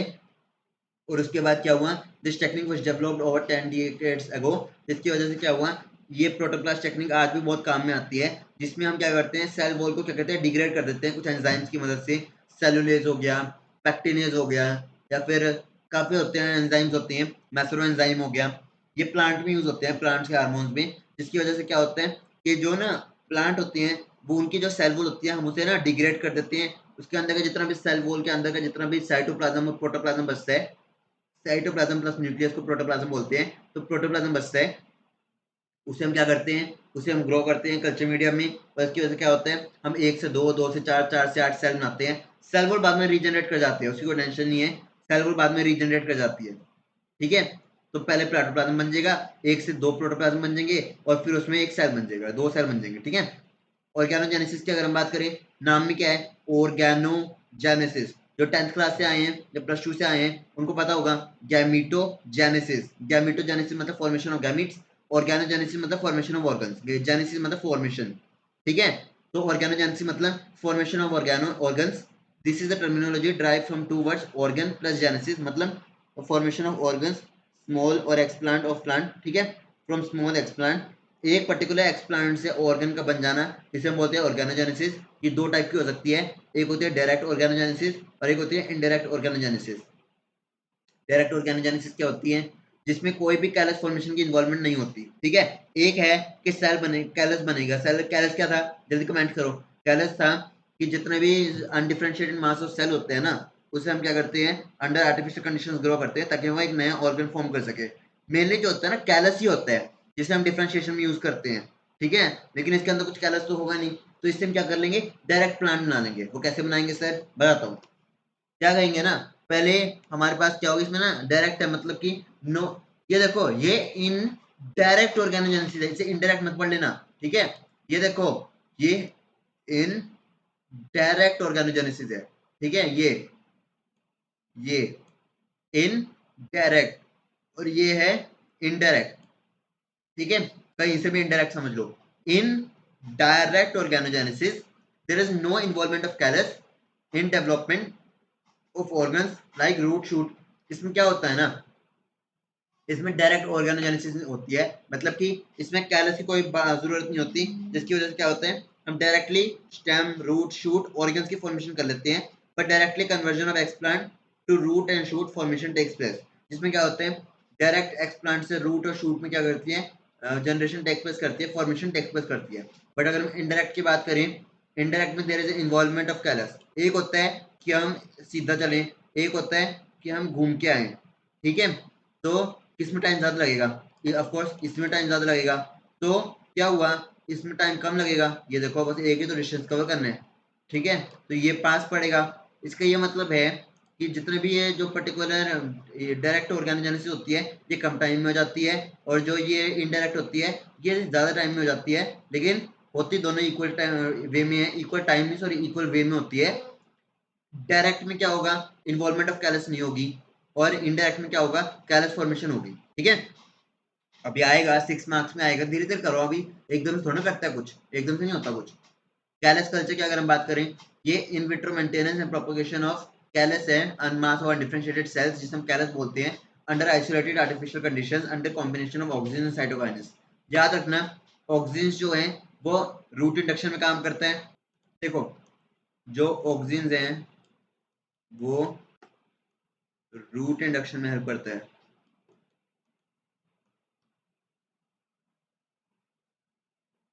ठीक है, रूट में हेल्प करेगा, और जो साइटोकाइनेस है वो शूट में हेल्प करेगा। ठीक है, ये ऑक्सीजन जो है वो रूट इंडक्शन में हेल्प करेगा, साइटोकाइनेस जो है वो शूट इंडक्शन में हेल्प करेगा। तो अगर आपको शूट इंडक्शन करनी है तो साइटोकाइनेस दोगे, अगर रूट इंडक्शन करनी है तो आप ऑक्सीजन दोगे। अभी क्या करना है, कैसे करेंगे वो आप समझेंगे। ठीक है, ऑक्सीजन क्या करते हैं, ऑक्सीजन करता है रूट इंडक्शन, साइटोकाइनेस करता है cell induction, sorry shoot induction. तो अंडर कॉम्बिनेशन ऑफ ऑक्सीजन और साइटोकाइनेस हम एक प्लांटलेट को ग्रो करते हैं, एक कैलस को, एक किसी भी पार्ट को ग्रो करते हैं। सेल कल्चर क्या होता है, it is the in vitro maintenance of cell under isolated artificial conditions to form a tissue organ और सेट ऑफ ऑर्गन और कंप्लीट ऑर्गन सिस्टम या ऑर्गेनिज्म। ठीक है, माइक्रो प्रोपगेशन क्या होता है, अब आपने कोई नई टर्म पढ़ ली, कोई नई टर्म नहीं है, जो अब तक हम पढ़ते आ रहे हैं वही है। प्लांट टिश्यू कल्चर को ही हम बोलते हैं माइक्रो प्रोपगेशन। जो हम इतनी देर से ये रामायण पढ़ते आ रहे हैं ना, ये देखो हमारी प्यारी रामायण पढ़ते आ रहे हैं, इसे हम साइंस की रामायण बोलते हैं। क्यों, क्योंकि इसके अंदर भी लास्ट में क्या होता है, एप्लीकेशंस होती हैं। ठीक है, तो ये जो हम इतने टाइम से पढ़ते आ रहे हैं ना, ये इन सबको हम बोलते हैं प्लांट टिश्यू कल्चर, मतलब कि कल्चर, प्लांट के टिश्यू को कल्चर करना जिससे हम एक नया प्लांट उगा सकें, इसे हम बोलते हैं प्लांट टिश्यू कल्चर। और माइक्रो प्रोपगेशन क्या होती है, एक ऐसा method of plant propagation using small pieces of plant tissue taken from a carefully chosen prepared mother plant. Mother plant क्या होता है सर, देखो आपने एक मदर प्लांट देखा, मतलब एक प्लांट देखा, उस पौधे के अंदर से आपने जहां से हम एक्स प्लांट को आइसोलेट करते हैं उसे हम बोलते हैं मदर प्लांट। ठीक है, जहां से हम एक्स प्लांट को क्या करते हैं, आइसोलेट करते हैं, उसे हम बोलते हैं mother plant. And growing these under laboratory condition, मतलब कि ये वही है, माइक्रो प्रोपगेशन को आप प्लांट टिश्यू कल्चर ही बोल सकते हो। Micropropagation is an artificial process of producing plant vegetatively through tissue culture और cell culture techniques. In this process of repropagation plant are produced in vitro by asexual means of reproduction. ठीक है, इसमें क्या होता है, plant vegetatively अगर हम produce करें थ्रू टिश्यू कल्चर और सेल कल्चर टेक्निक, तो in this process of propagation plant are produced in vitro, plant जो होते हैं इन विट्रो प्रोड्यूस होते हैं by asexual means of reproduction by vegetative propagation. ठीक है, प्लांट को जब हम ग्रो करते हैं ना, एसेक्सुअल मींस ऑफ रिप्रोडक्शन से ग्रो करते हैं। मजा आता है इस रिवॉल्विंग चेयर पे ना खेलने में। एनीवेज, पढ़ाई पे ध्यान देते हैं। In this process of propagation, propagation में क्या होता है, वेजिटेटिव प्रोपगेशन। जो 9th क्लास 10th क्लास या नीट करके आए हैं, अभी +2 करके आए हैं, मैं इसलिए बोलता हूँ कि ये सब उसमें पढ़ा चुके हैं, हम सब आगे जाके सिर्फ पढ़ते हैं, तो सिर्फ उसके कॉमन टर्म्स और कुछ नहीं पढ़ते। आगे जाके कुछ नहीं होता, आगे जाके जो हम पढ़ के आए हैं उसी को इलैबोरेटरी फॉर्म में या एप्लीकेशन बताते हैं, ताकि आप उसे डेली लाइफ में अप्लाई कर सको, वरना और कुछ नहीं होता। आगे जाके आप देखोगे कुछ नहीं है, +2 तक होती है जितना पढ़ाई होती है, उसके बाद आप चाहे अपने लैबोरेटरी में या फिर अपनी लाइफ में या अपने आगे डिग्री लो, वो आपके ऊपर डिपेंड करता है। मैं किसी को कुछ बोल नहीं रहा कि कुछ करो ही मत, लेकिन अगर किसी को आगे पढ़ना है तो वो आगे एडवांस स्टडीज कर सकता है। एडवांस स्टडी में एप्लीकेशन आते हैं, कि आप उसे किस वे में यूज कर सकते हो और आगे जाके आप उसे किस किस बिजनेस के फॉर्म में यूज कर सकते हो। ठीक है, तो यही होता है माइक्रो प्रोपगेशन, मतलब कि जो वेजिटेटिव प्रोपगेशन होती है ना, एक पर्टिकुलर प्लांट पार्ट को लेना और उससे क्या करना, एक नया प्लांट उगाना। ये एसेक्सुअल मीन्स में होता है। एसेक्सुअल क्या होता है, जिसमें प्लांट क्या करता है, मेल प्लांट फीमेल प्लांट के साथ फर्टिलाइज करता है और एक नया प्लांट उगाता है। इसमें क्या करते हैं, हम एक प्लांट के पार्ट को ले रहे हैं, कोई फर्टिलाइजेशन नहीं हो रही, कोई गैमेट ट्रांसफर नहीं हो रहा, कोई भी बस एक ही प्लांट का पेरेंट ले रहे हैं, एक ही पेरेंट ले रहे हैं, तो उससे क्या होगा, एसेक्सुअल मीन्स कहेगा। ठीक है, एसेक्सुअल मीन्स कहेंगे। अब आते हैं हमारी कथा पे, मतलब कि जो मैं बोल रहा हूँ आपको इतनी देर से कि इन विट्रो क्या होता है या फिर ये सब, तो देखो एक मदर प्लांट होता है, इसे हम सेलेक्ट कर लेंगे। ये नहीं कि आज हमने अमरूद का उगाना है, एकदम से अमरूद का प्लांट लिया, और ये सेलेक्ट करना पड़ता है कि उसकी कंडीशंस क्या है, उसकी ग्रोथ कंडीशंस क्या है, उसके रिक्वायरमेंट्स क्या है। तो ये हमने मदर प्लांट सेलेक्ट किया है, एक पर्टिकुलर मदर प्लांट, ये कुछ भी हो सकता है। इसे हमने आइसोलेट किया एक्स प्लांट, इसमें से हमने एक पर्टिकुलर प्लांट एक्स प्लांट निकाल दिया। वो रूट हो सकता है, बर्ड हो सकता है, ओवरी, एंथर, सीड, कुछ भी हो सकते हैं। सेल, प्रोटोप्लास्ट, एंडोस्पर्म, से टिश्यू, प्रोटोप्लाज्म, मैंने आपको अभी पढ़ाया ना। तो उसके बेस पे आइसोलेट करो आप एक्सप्लांट को। ठीक है, अब उसके बाद आप उसे स्टेरिलाइज करो। स्टेरिलाइज मतलब केमिकल्स के अंदर ट्रीट करो। कुछ केमिकल्स आते हैं, जैसे हम हाइपोक्लोराइड बोल दें, आप बेबिस्टीन बोल सकते हो, आप उसको बोल सकते हो लाइक 2N20। 2N20 एक ऐसा जो होता है डिटर्जेंट होता है, या जो सरफेस टेंशन को कम करने में हेल्प करता है। और बेबिस्टीन एक फंगीसाइड होता है, जो फंगस को वो रिमूव करने में हेल्प करता है। और हाइपोक्लोराइड क्या होता है, हाइपो से हम ट्रीट करते हैं मर्क्यूरियस हाइपोक्लोराइड से, जिसकी वजह से क्या होता है, उसके अंदर जितने भी डिसीजेज हैं वो सब डेड हो जाते हैं। ठीक है, तो ऐसे स्टेरिलाइज करेंगे हम एक्सप्लांट को। फिर इसके बाद हम उसे कल्चर मीडिया में ट्रांसफर करेंगे in laminar air flow hood. Laminar air flow hood एक ऐसा डिवाइस होता है, एक ऐसा ये एक ऐसा इंस्ट्रूमेंट होता है जिसके अंदर क्या होते हैं, हैपा फिल्टर्स होते हैं। मतलब समझ लो मोटा मोटा कि उसके अंदर फिल्टर होता है, जिसकी वजह से हवा इतनी तेज ब्लो करती है। उसके अंदर से एक चैम्बर होता है, ये देखो ऐसा चैम्बर होता है। ठीक है, ऐसा चैम्बर होता है, यहाँ से हवा आ रही होती है। ठीक है, आप यहाँ बैठे होते हो, यहाँ एक बंदा बैठा हुआ है। ठीक है, ये ड्राइंग में मजा आना, बहुत अच्छी है ना। Wow! Beautiful! ठीक है, यहाँ पे क्या होती है, यहाँ पे यूवी लाइट्स होती हैं।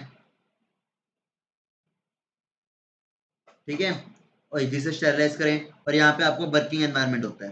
ठीक है, यहाँ पे आपके इथेनॉल वगैरह रखे होते हैं, यहाँ पे आपके टिश्यू रखे होते हैं, ब्लेड रखे होते हैं, कुछ फाइटर जार्स रखे होते हैं। ठीक है, और इसके अंदर आप काम करते हो बैठ के। ठीक है, इसके अंदर आप काम करते हो बैठ के। ठीक है, आपको बहुत स्टेरिलाइजेशन मेंटेन करना पड़ता है, जिसकी वजह से क्या होता है, आपके यहाँ पे यूवी लाइट भी होते हैं, यहाँ पे आपके फैंस होते हैं, यहाँ पे आपके बहुत कुछ होता है, लाइट होती है यहाँ पे जिससे आप काम कर सको। एक होती है नॉर्मल लाइट, एक होती है यूवी लाइट। यूवी लाइट आप तब लगाओगे जब ये बंद होगा, जब ये बंद होगा। अभी ये देखो ऐसा है, जब ये बंद होगा तब यूवी, और जब ये खुला होगा, ये जब खुला होगा तब नॉर्मल। ठीक है, अब क्या आता है सिस्टम कि आपको यहाँ पे करना क्या है, मेन है। ठीक है, अब इसमें आपको करना क्या है, तो आइसोलेट करोगे, कल्चर मीडिया में ट्रांसफर करोगे। ठीक है, अब कल्चर मीडिया में ट्रांसफर करने के बाद उसका न्यूट्रिएंट मीडिया में कल्चर प्रोवाइड करोगे, यानी कि कल्चर मतलब रिक्वायरमेंट्स प्रोवाइड करोगे। उससे कैलस होएगी, कैलस बनेगा, मतलब आप देख सकते हो 1 से 2, 2 से 4, 4 से 8, 8 से 16, 16 से 32 कितने सारे सेल्स बन चुके हैं। न्यूक्लियर, ये न्यूट्रिएंट मीडिया है और ये कैलस है। ठीक है, अब इसके अंदर न्यूट्रिएंट मीडिया के अंदर क्या डालोगे अलग से, जब आपको, अब आपको याद करो जब मैंने आपको कॉन्फ्लुएंसी बढ़ाया था, सब कल्चर किए, सब कल्चर करेंगे। सब कल्चर में 99 जो है उसे अलग रखेंगे, और जो है एक बार चलो उसके अंदर हम ऑक्सी में डाल देते हैं, तो सब में रूट इंडक्शन हो जाएगी। ठीक है, रूट इंडक्शन हो जाएगी। अब उसके अंदर हम क्या करेंगे, साइटोकाइनेज डालेंगे। याद रखना, पहले रूट्स, सॉरी, पहले शूट उगेंगी फिर रूट उगेंगी। ठीक है, पहले शूट फिर रूट, आर एस उल्टा होता है, अल्फाबेट्स में आर के बाद एस आता है, इसमें बायोलॉजी में एस के बाद आर आता है, मतलब पहले शूट फिर रूट। ठीक है, पहले शूट्स उगेंगी फिर रूट्स उगेंगी। ठीक है, ऐसा होता है। अगर शूट नहीं होगा तो रूट्स भी नहीं होंगी, और अगर रूट्स नहीं होंगे तो शूट्स भी नहीं होंगी। ठीक है, तो पहले शूट्स उगती हैं फिर रूट्स उगती हैं। उसके बाद क्या करेंगे, हम उसे बाहर जाके प्लांट्स में उगा देंगे, मतलब कि कोकोपीट आती है। कोकोपीट मतलब नारियल का बुरादा जैसी एक पिट आती है, जो मिट्टी जैसी होती है, उसके अंदर हम पानी डाल देंगे और उसके अंदर हम प्लांट उगा देंगे। ठीक है, प्लांट लगा देंगे। अब क्या करेंगे, इस प्लांट को हम लगा दिया, अब इसके अंदर हम ग्रीन हाउस में डाल देंगे। ठीक है, ग्रीन हाउस में क्यों डालेंगे? ताकि उसके अंदर प्रॉपर न्यूट्रिएंट मीडिया प्रोवाइड हो और उसके अंदर जितने भी एयर कंडीशंस है, जितने भी ह्यूमिडिटी एनवायरनमेंट है ना, वो सारा क्लीन हो। अगर हम उसे डायरेक्ट सनलाइट में लगा देंगे तो मर जाएंगे, क्योंकि अभी अभी हमने लेबोरेटरी से नेचुरल कंडीशन में लेके आए हैं, तो उसे एक हीट शॉक लगेगा। ठीक है, क्या है, आपको अपने रूम में एसी में बैठे हुए हो, एकदम से आपको धूप में खड़ा कर दिया, कितना जो शॉक लगेगा आपको, कितनी गर्मी लगेगी। बस वैसे ही होता है कि प्लांट्स को भी जब एकदम से आपको ठंडे ठंडे एनवायरनमेंट में रखा हुआ 25 डिग्री सेल्सियस पे, बाहर है आपको 35 से 40 डिग्री सेल्सियस, एकदम से आप धूप में लेके जाओगे तो कैसा रहेगा, है ना? तो बस वैसे ही हम क्या करते हैं, इन प्लांट्स को हम ग्रीन हाउस में लगाते हैं। ग्रीन हाउस में जो होती है, धूप की जो रेडिएशन होती हैं वो बहुत बहुत लिमिटेड होती है, जो प्लांट्स को इतना हार्म नहीं करती। फिर उसके बाद हम उसे ग्लास हाउस में लेके जाते हैं। ग्लास हाउस में क्या करेंगे, ग्लास हाउस में हम उसे क्या करते हैं, हल्के हल्के और इंटेंसिटी पे ट्रीट करते हैं। ग्लास हाउस में क्या होता है, ग्लास से रेज आ रही होती है, वो उसे और इंटेंसिटी में हीट करती है, जिससे प्लांट और भी ज्यादा अडेप्ट करते हैं। और उसके बाद जब वो अडेप्ट कर लेते हैं उसके खिलाफ, अब हम उसे कमर्शियल पर्पज के लिए बेच देते हैं। अब हम उसे क्या कर लेते हैं, हम उसे different type of like companies को, फार्मर्स को, और ना जाने कितनी आगे सेल्स होती हैं रिटेलिंग में, होलसेलिंग में, उसे हम कर देते हैं। अगर मैं आपको जानकारी बता दूं, मेरी भी एक स्टार्टअप खुलने वाला है कंपनी रेमेडीज बायोटेक के नाम से, जिससे हम क्या करने वाले हैं, जिससे हम different type of plant growth करेंगे, जिसके हम डिफरेंट टाइप ऑफ क्या करेंगे, स्टार्टअप बेसिस पे ग्रो करेंगे। ठीक है, तो आप उसे अफकोर्स मैं आपको बता दूंगा जब वो खुलेगा।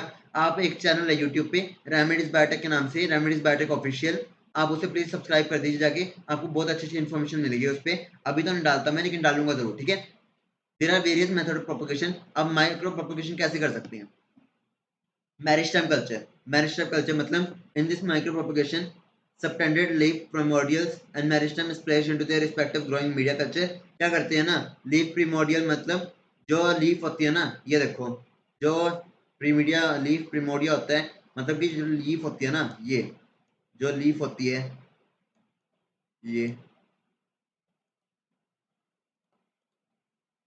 जो ये लीफ होती है, इसकी जो टिप होती है, इसको बोलते हैं लीफ प्राइमोडिया, और इसके अपर पार्ट को मेरिस्टेम बोलते हैं। ठीक है, लीफ को इसी को ही बोलते हैं लीफ प्राइमोडिया, यानी कि अपर टिप, और इसके टिप्स पे होते हैं meristem. Is placed into their respective growing media, और इसे हम एक पर्टिकुलर मीडिया, सबका अपना अपना मीडिया होता है, तो उसके बेस पे क्या करते हैं, हम उसे मीडिया कल्चर में रखते हैं और उसे हम ग्रो करने के लिए अलाउ करते हैं लेबोरेटरी कंडीशन में। आफ्टर सम वीक्स, हाँ कुछ हफ्तों के बाद, जो ये होते हैं ना elongated roots plantlet is produce. ठीक है, रूट्स उनके अंदर इंड्यूस होनी शुरू हो जाएंगी। ठीक है, रूट कल्चर में रखेंगे ना, तो रूट उनके अंदर ग्रो करनी शुरू हो जाएगी। फिर उसके बाद क्या करेंगे, after some time an elongated root plantlet is produce. Plantlet क्या होता है, पहले देखो, पहले होता है सीड, ठीक है, फिर बाद में बनता है सीड प्लांटलेट, ये, ठीक है, ये होता है प्लांटलेट। जब सीड के अंदर से क्या करते हैं, प्लांट उगना शुरू हो जाता है। ठीक है, ये समझ रहे हो? ठीक है, ये सीड था, ये जहाँ यहाँ से फूटेगा तो ये ऐसे बन जाएगा, फिर उसके बाद ये और अच्छा बनता है, ये,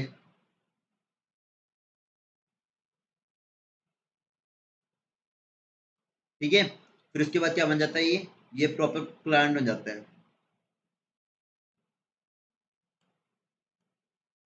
ठीक है, ये देखो,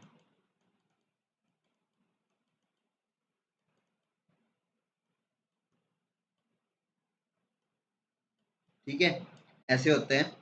अब क्या होगा कि, एक मिनट में सर्व कर देता हूँ।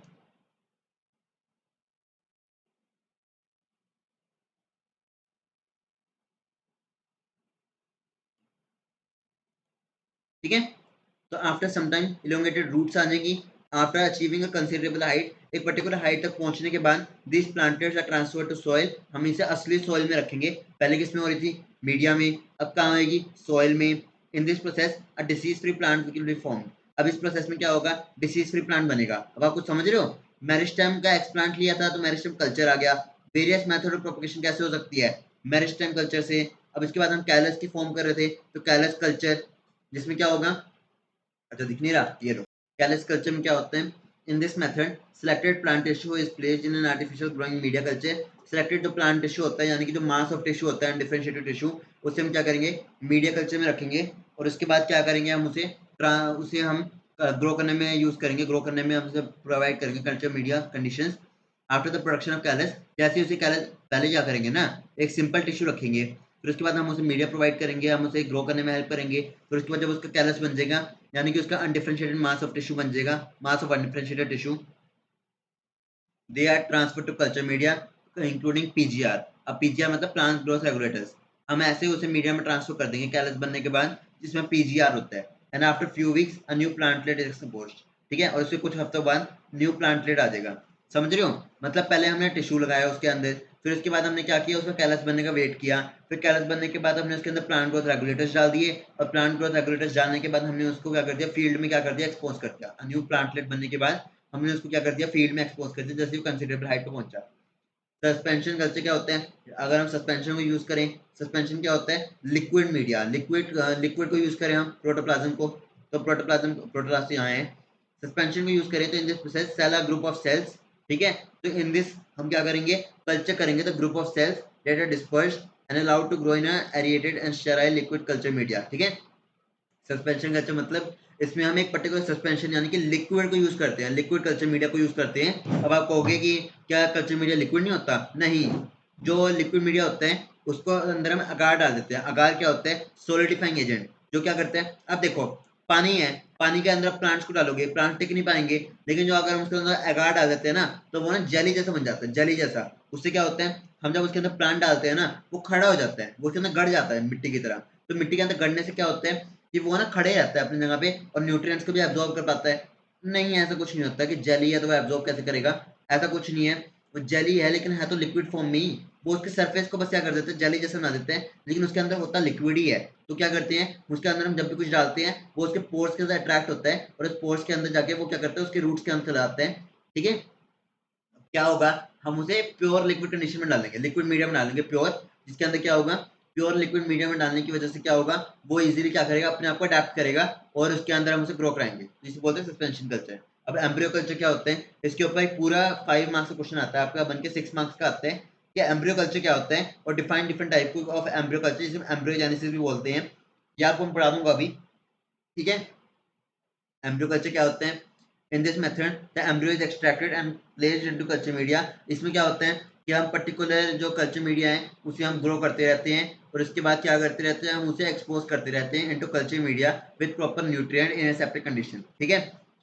प्रोटोप्लास्ट कल्चर क्या होते हैं, in this method plant cell is isolated and cultured in an appropriate media to reform cell wall. क्या करते हैं, सेल वॉल को पहले हम निकाल देंगे, यानी कि हम उसे डिग्रेड कर देंगे सेल वॉल को, फिर उसके बाद हम क्या करेंगे, उसे कल्चर करेंगे एप्रोप्रिएट मीडिया में। उसके बाद क्या करेंगे, उसके सेल वॉल जो होगी रिप्रोड्यूस करेगी, यानी कि रीजनरेट करेगी, और कैलस फॉर्मेशन होगी। Later under suitable condition, suitable conditions के अंदर the cell developed cell wall followed by an increase in cell division. Cell क्या करेगा, डेवलप करना शुरू करेगा सेल वॉल के साथ, जो फॉलो करेगा इंक्रीज इन सेल डिवीजन। क्या करेगा ना, पहले हमने सेल वॉल उसकी निकाल दी, फिर उसके बाद वो ग्रो करेगा, फिर बाद में सेल वॉल डेवलप हो जाती है, बाद में रीजनरेट कर जाती है, जिसकी वजह से क्या होगा कि उसके अंदर जो सेल वॉल होगी वो फिर से फॉर्म होनी शुरू हो जाएगी, सेल डिवीजन होनी शुरू हो जाएगी, और सेलुलर डिफरेंशिएशन यानी कि सेल टिश्यू में, टिश्यू ऑर्गन में, ऑर्गन सिस्टम में, और फिर ऑर्गेनिज्म में कन्वर्ट होना शुरू हो जाएगा and grows into a new plant, ठीक है। एम्ब्रियोजेनेसिस क्या होती है, it is the process of formation of embryo from a small explant. Embryogenesis मतलब एम्ब्रियो फॉर्मेशन। अब ये देखो, अब ये पूरा का पूरा टॉपिक आ गया एम्ब्रियोजेनेसिस का, ठीक है। अब मैं आपको बताता हूँ एम्ब्रियोजेनेसिस की क्या कह रहा था मैं। एम्ब्रियोजेनेसिस का एक पूरा टॉपिक आता है आपके पास, जिसमें आपको बोले जाते हैं define embryogenesis, define the process of somatic embryogenesis and different type of embryogenesis, ठीक है। एम्ब्रियोजेनेसिस क्या होते हैं, एक ऐसा process of formation of embryo, genesis of embryo मतलब कि फॉर्मेशन ऑफ एम्ब्रियो, एक ऐसा प्रोसेस जिसमें एम्ब्रियो की फॉर्मेशन होती है from a small explant to form a complete plant. Embryo development occurs through an exceptionally organized sequence of cell division. एक ऐसी एक्सेप्शनल ऑर्गेनाइज सीक्वेंस होती है, बायोलॉजी में भी ऑर्गेनिज्म वो एक्सेप्शंस होती हैं। क्या होते हैं कि एम्ब्रियो डेवलपमेंट के अंदर भी ऐसे एक्सेप्शनल केसेस होते हैं जिसमें जो ऑर्गेनाइज सीक्वेंस है सेल डिवीजन का, वो एनलार्जमेंट करता है और डिफरेंशिएशन करता है। प्रोसेस की सोमैटिक एम्ब्रियोजेनेसिस का, the process of somatic embryogenesis is a 3 step procedure. ये एक ऐसा 3 स्टेप प्रोसीजर है जो इंडक्शन ऑफ ऑर्गेनोजेनेसिस करते हैं, embryogenesis, development of embryo and its maturation. 3 step याद रखना, IDM। IDM मतलब इंडक्शन ऑफ एम्ब्रियोजेनेसिस, D मतलब development of embryo, third maturation. अब प्रिंसिपल क्या है इसका, तो principle of somatic embryogenesis find its basis on topic of totipotency of the cell. जो सोमैटिक एम्ब्रियोजेनेसिस का प्रिंसिपल है, सिंपल है, टोटिपोटेंसी ऑफ प्लांट से, मतलब कि two facets of plant embryogenesis. इसके 2 फेसेट्स है, मतलब इसके 2 फैक्ट्स या फेसिस हैं, जिसकी हम बात करें क्या होता है इससे, the process of fertilization can be replaced by an endogenous mechanism. क्या होता है जो प्रोसेस ऑफ फर्टिलाइजेशन होता है उसे हम इन विट्रो यानी कि लेबोरेटरी मेथड से क्या कर सकते हैं, रिप्लेस कर सकते हैं। The other type of cell of plant apart from fertilized egg cell can retrieve the capacity to form an embryo.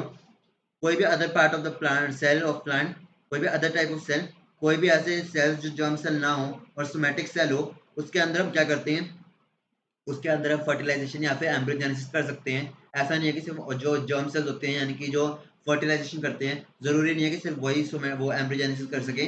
जो एम्ब्रियोजन जो ऐसे सेल होते हैं जो डिवाइड कर सकते हैं लेकिन वो जर्म सेल्स नहीं होते यानी कि रिप्रोडक्शन नहीं कर सकते, उनके अंदर ही हम क्या कर सकते हैं, एम्ब्रियोजेनेसिस कर सकते हैं।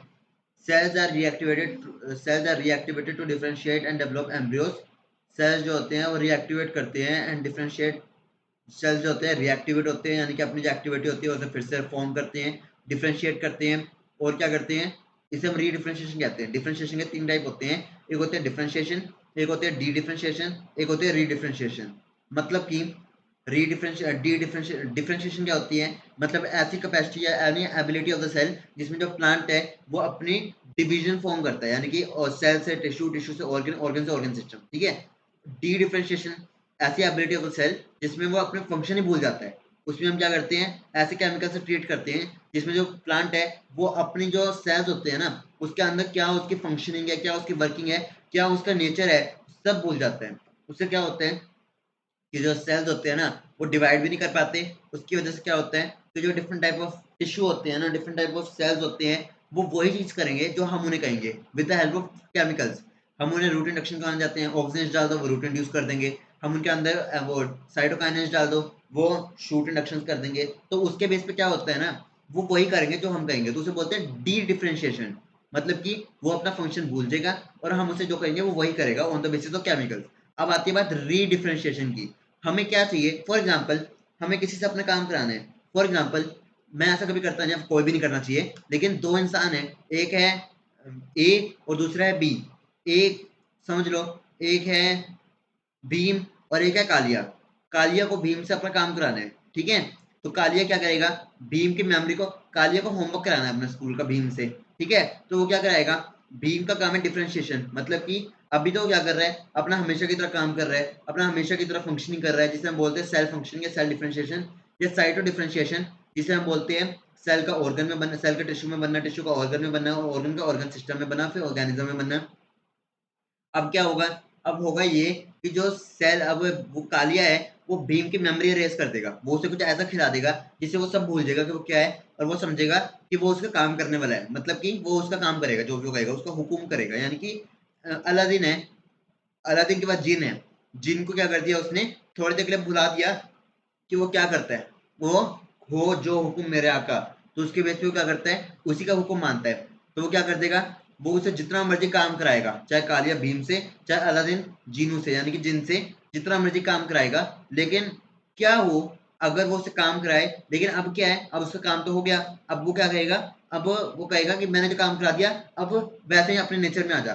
तो उससे क्या होगा, वो क्या कहेगा, उसको उसकी मेमोरी फिर से वापस ले आएगा और क्या कर देगा, गायब हो जाएगा, मतलब कि वो जिनको फिर से इंसान में कन्वर्ट कर देगा।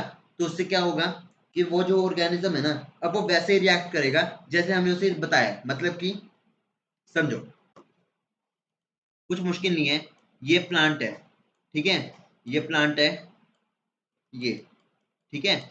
हमने इसको क्या कर दिया, ये डिफरेंशिएट करेगा सेल से टिश्यू में, टिश्यू से ऑर्गन सिस्टम में, ऑर्गन सिस्टम से ऑर्गेनिज्म में, ठीक है, ऑर्गेनिज्म में, समझ लो ऑर्गेनिज्म में, ठीक है। अब क्या होगा, अब हमने इसको डीप डिफरेंशिएट कर दिया, ऐसे केमिकल्स डाल दिए इसके ऊपर, ठीक है। हमने इसके ऊपर ऐसे केमिकल्स डाल दिए जो क्या करेगा, जो ये इसको ऐसे स्प्रे कर दिया।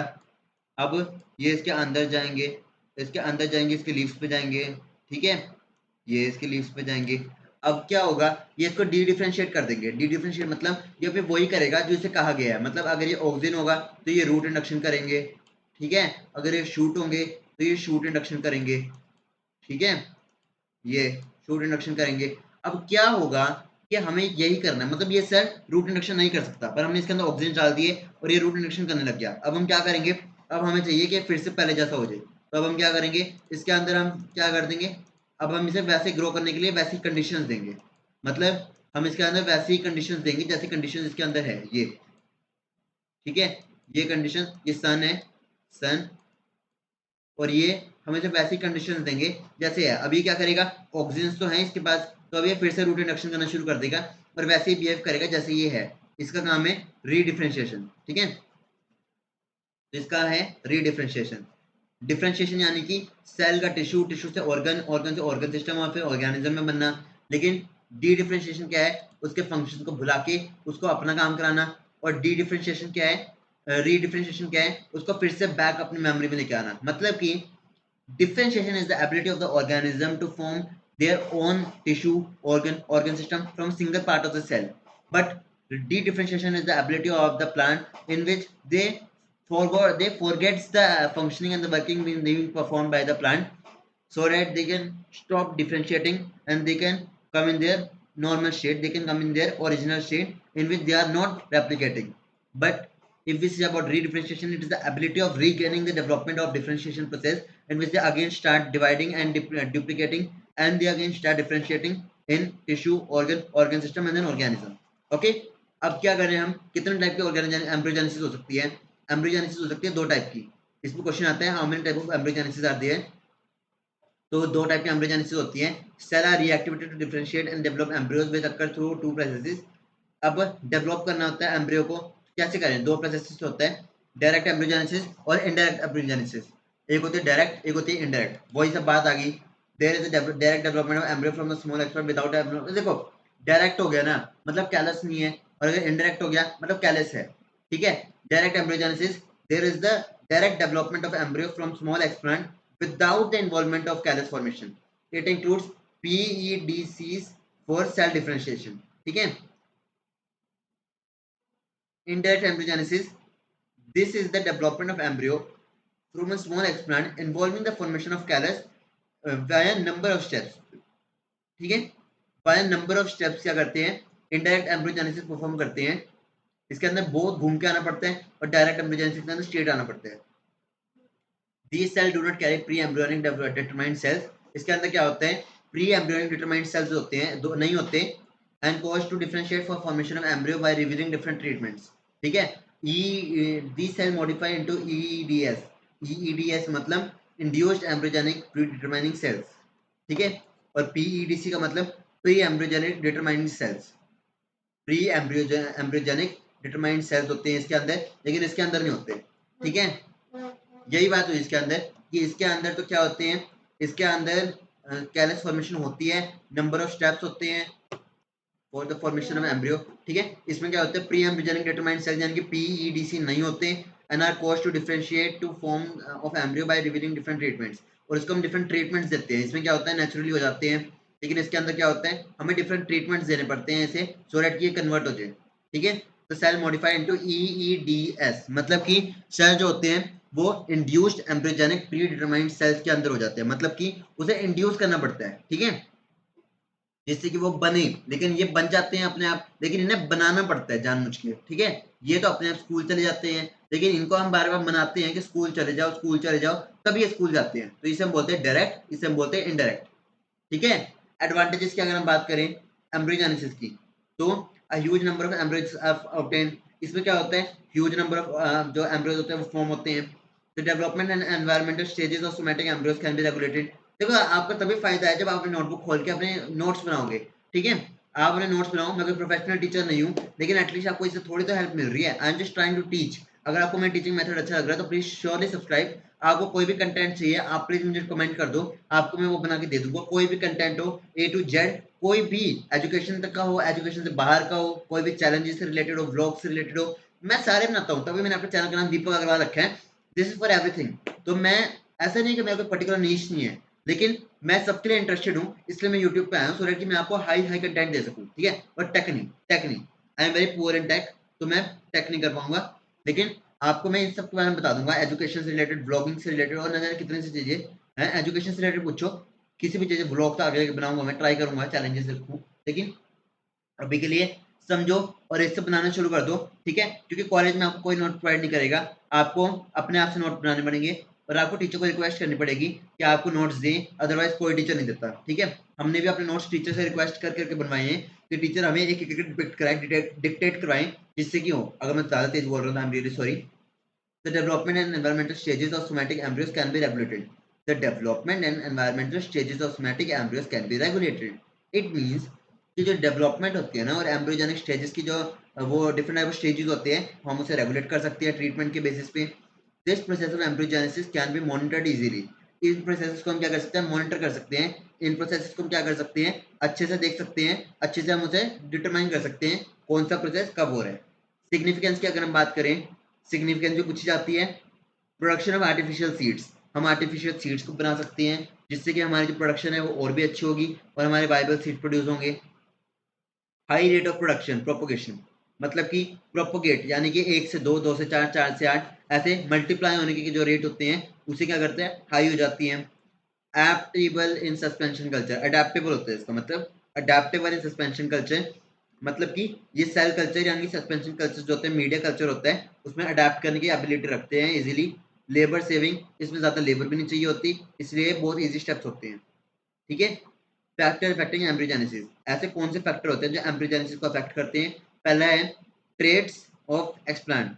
ट्रेड्स ऑफ एक्सप्लांट मीन्स आप इसे कर सकते हो GEPT से, ठीक है, या फिर आप इसे कर सकते हो PEST, पेस्ट जी, पेस्ट जी, ठीक है, पेस्ट जी, आप पेस्ट से करो, PESTGG, या फिर GG पेस्ट, या पेस्ट GG, ठीक है।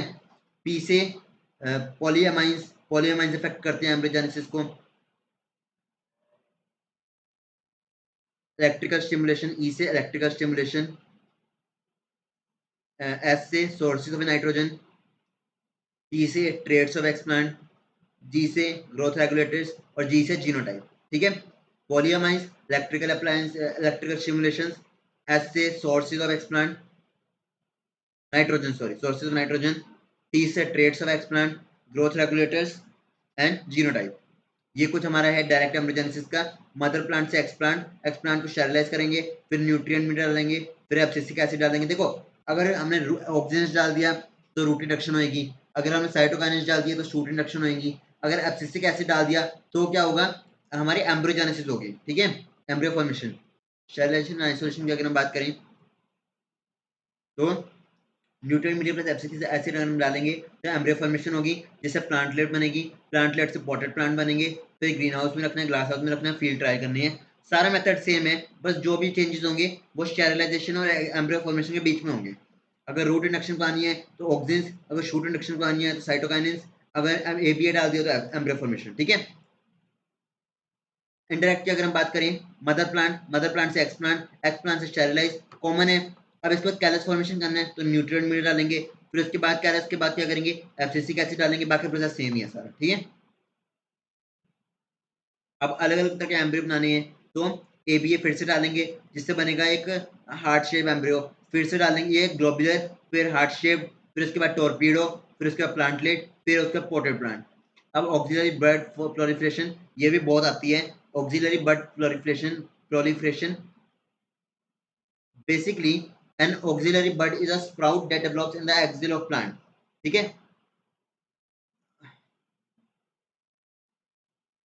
बेसिकली अगर हम बात करें तो एन ऑक्सिलरी बड जो होता है स्प्राउट होता है that develops in the axil of the plant which is the angle formed by upper side of the stem।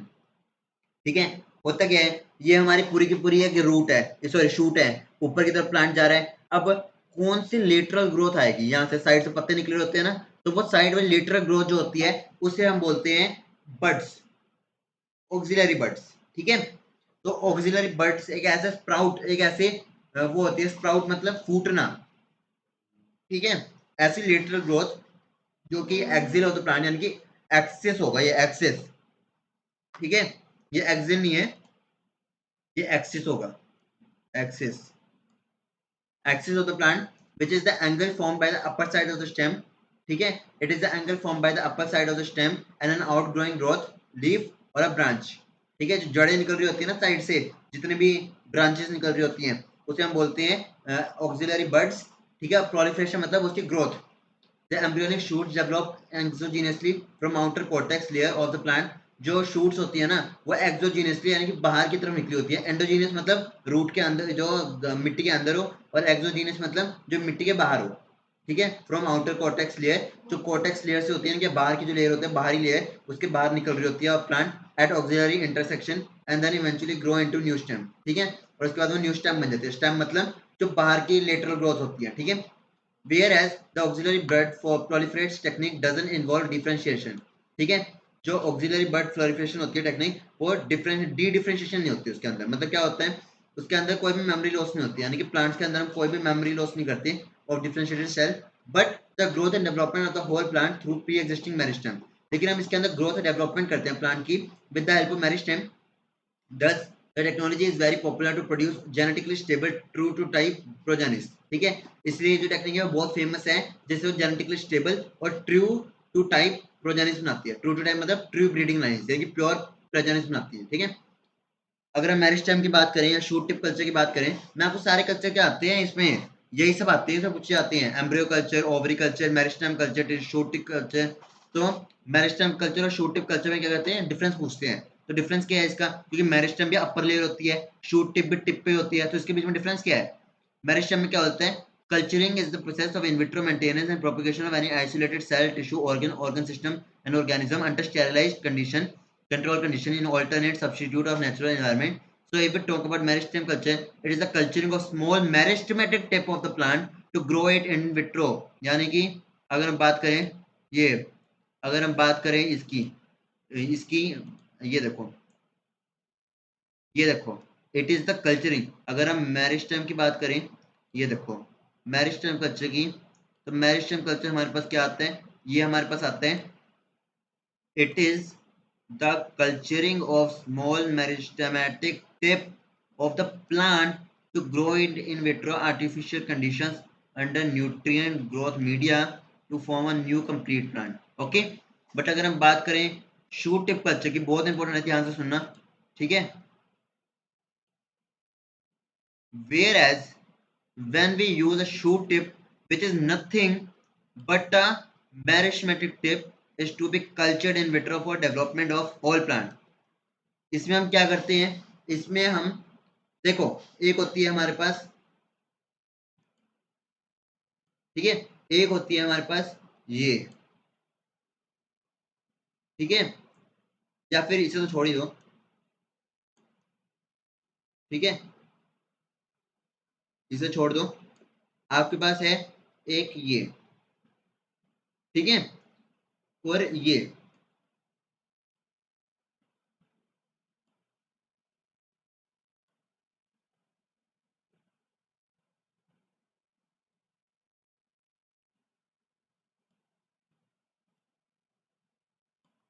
ठीक है, कुछ ऐसा स्ट्रक्चर है आपके पास। तो एक है कि आप इसे यहां से कट करो, ठीक है, आप है एक इसे बिल्कुल यहां टिप से करो, ठीक है, एक है आप इसे यहां से करो। ठीक है, तो अगर आपने यहां से किया तो ये है शूट टिप।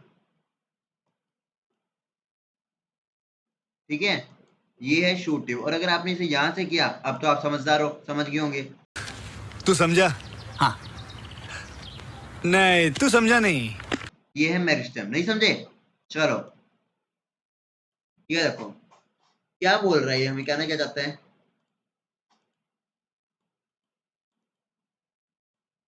ये देखो, ये कहना क्या चाहता है, मिटा देते हैं इसे। देखो, अगर आपको स्क्रीनशॉट लेने होते हैं ना तो ले लिया करो बीच में पॉज करके। ठीक है,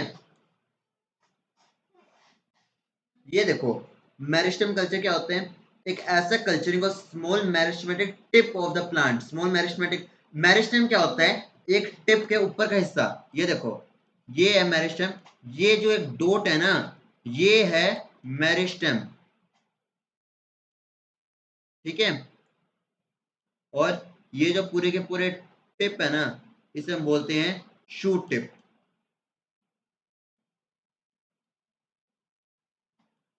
ठीक है, शूट टिप बोलते हैं इसे हम। ये मेरिस्टेम, ये शूट टिप। अब आपने मेरिस्टेमेटिक कल्चर करना है तो आप इसे मेरिस्टेमेटिक टिप लोगे, जिसे यहाँ बोला गया है it is the culturing of small meristematic tissue, ठीक है, इसे बोला गया है small meristematic tissue, small meristematic tissue of the plant to grow it in vitro artificial condition under natural growth media to form a new complete plant. But अगर हम बात करें इसकी, वेयर एज, थोड़ा मिटा देता हूँ, ये बीच में आ रहा है, whereas when we use a shoot tip which is nothing but a meristematic tip, ठीक है, शूट टिप जो है ना, ये पूरी की पूरी जो टिप है, ये जो है ना, ये जो पूरी की पूरी है, इसे हम बोलते हैं मेरिस्टेमेटिक या फिर शूट टिप, लेकिन इसे हम बोलते हैं मेरिस्टेमेटिक एक्सिस या मेरिस्टेमेटिक ये रीजन, ठीक है। तो अगर हमें मेरिस्टेम कल्चर करना है तो हमें मेरिस्टेमेटिक टिप लेनी है, अगर हमें शूट टिप कल्चर करना है तो हमें शूट टिप या मेरिस्टेमेटिक टिप लेनी है, that is to be cultured in vitro for development of whole plant.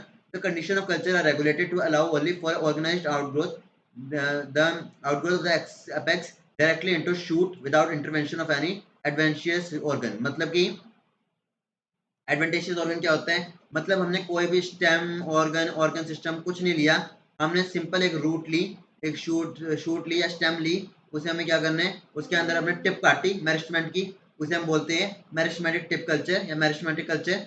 लेकिन अगर हम मेरिस्टेम कल्चर, लेकिन अगर हमने उसकी पूरी की पूरी टिप काट ली तो उसको हम कहते हैं वो ये शूट टिप कल्चर या मेरिस्टेमेटिक टिप कल्चर, जो कि एडवेंटेशियस ऑर्गन नहीं लेती कोई भी, मतलब हमने इसमें ना तो रूट ली, ना शूट ली, ना स्टेम ली, हमने इसमें मेरिस्टेम लिया एक, ठीक है।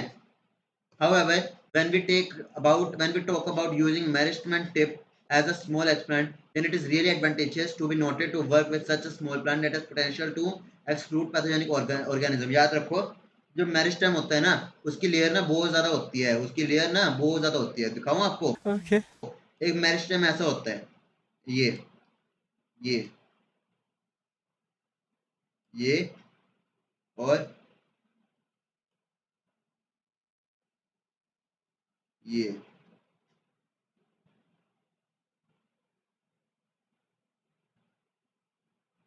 ये ये ये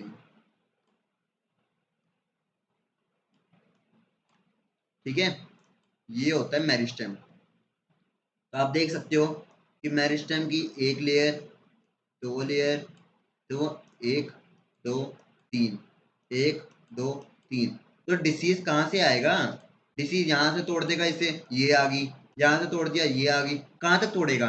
तो इसलिए मेरिस्टेम जो होता है वो बहुत ही प्रोटेक्टेड होता है, और मेरिस्टेमेटिक टिप को तो यूज करना बहुत ही सूटेबल होता है, मेरिस्टेम को या शूट टिप को। क्यों, देखो दोनों अलग अलग है लेकिन यूज तो कर सकते हैं ना, ठीक है।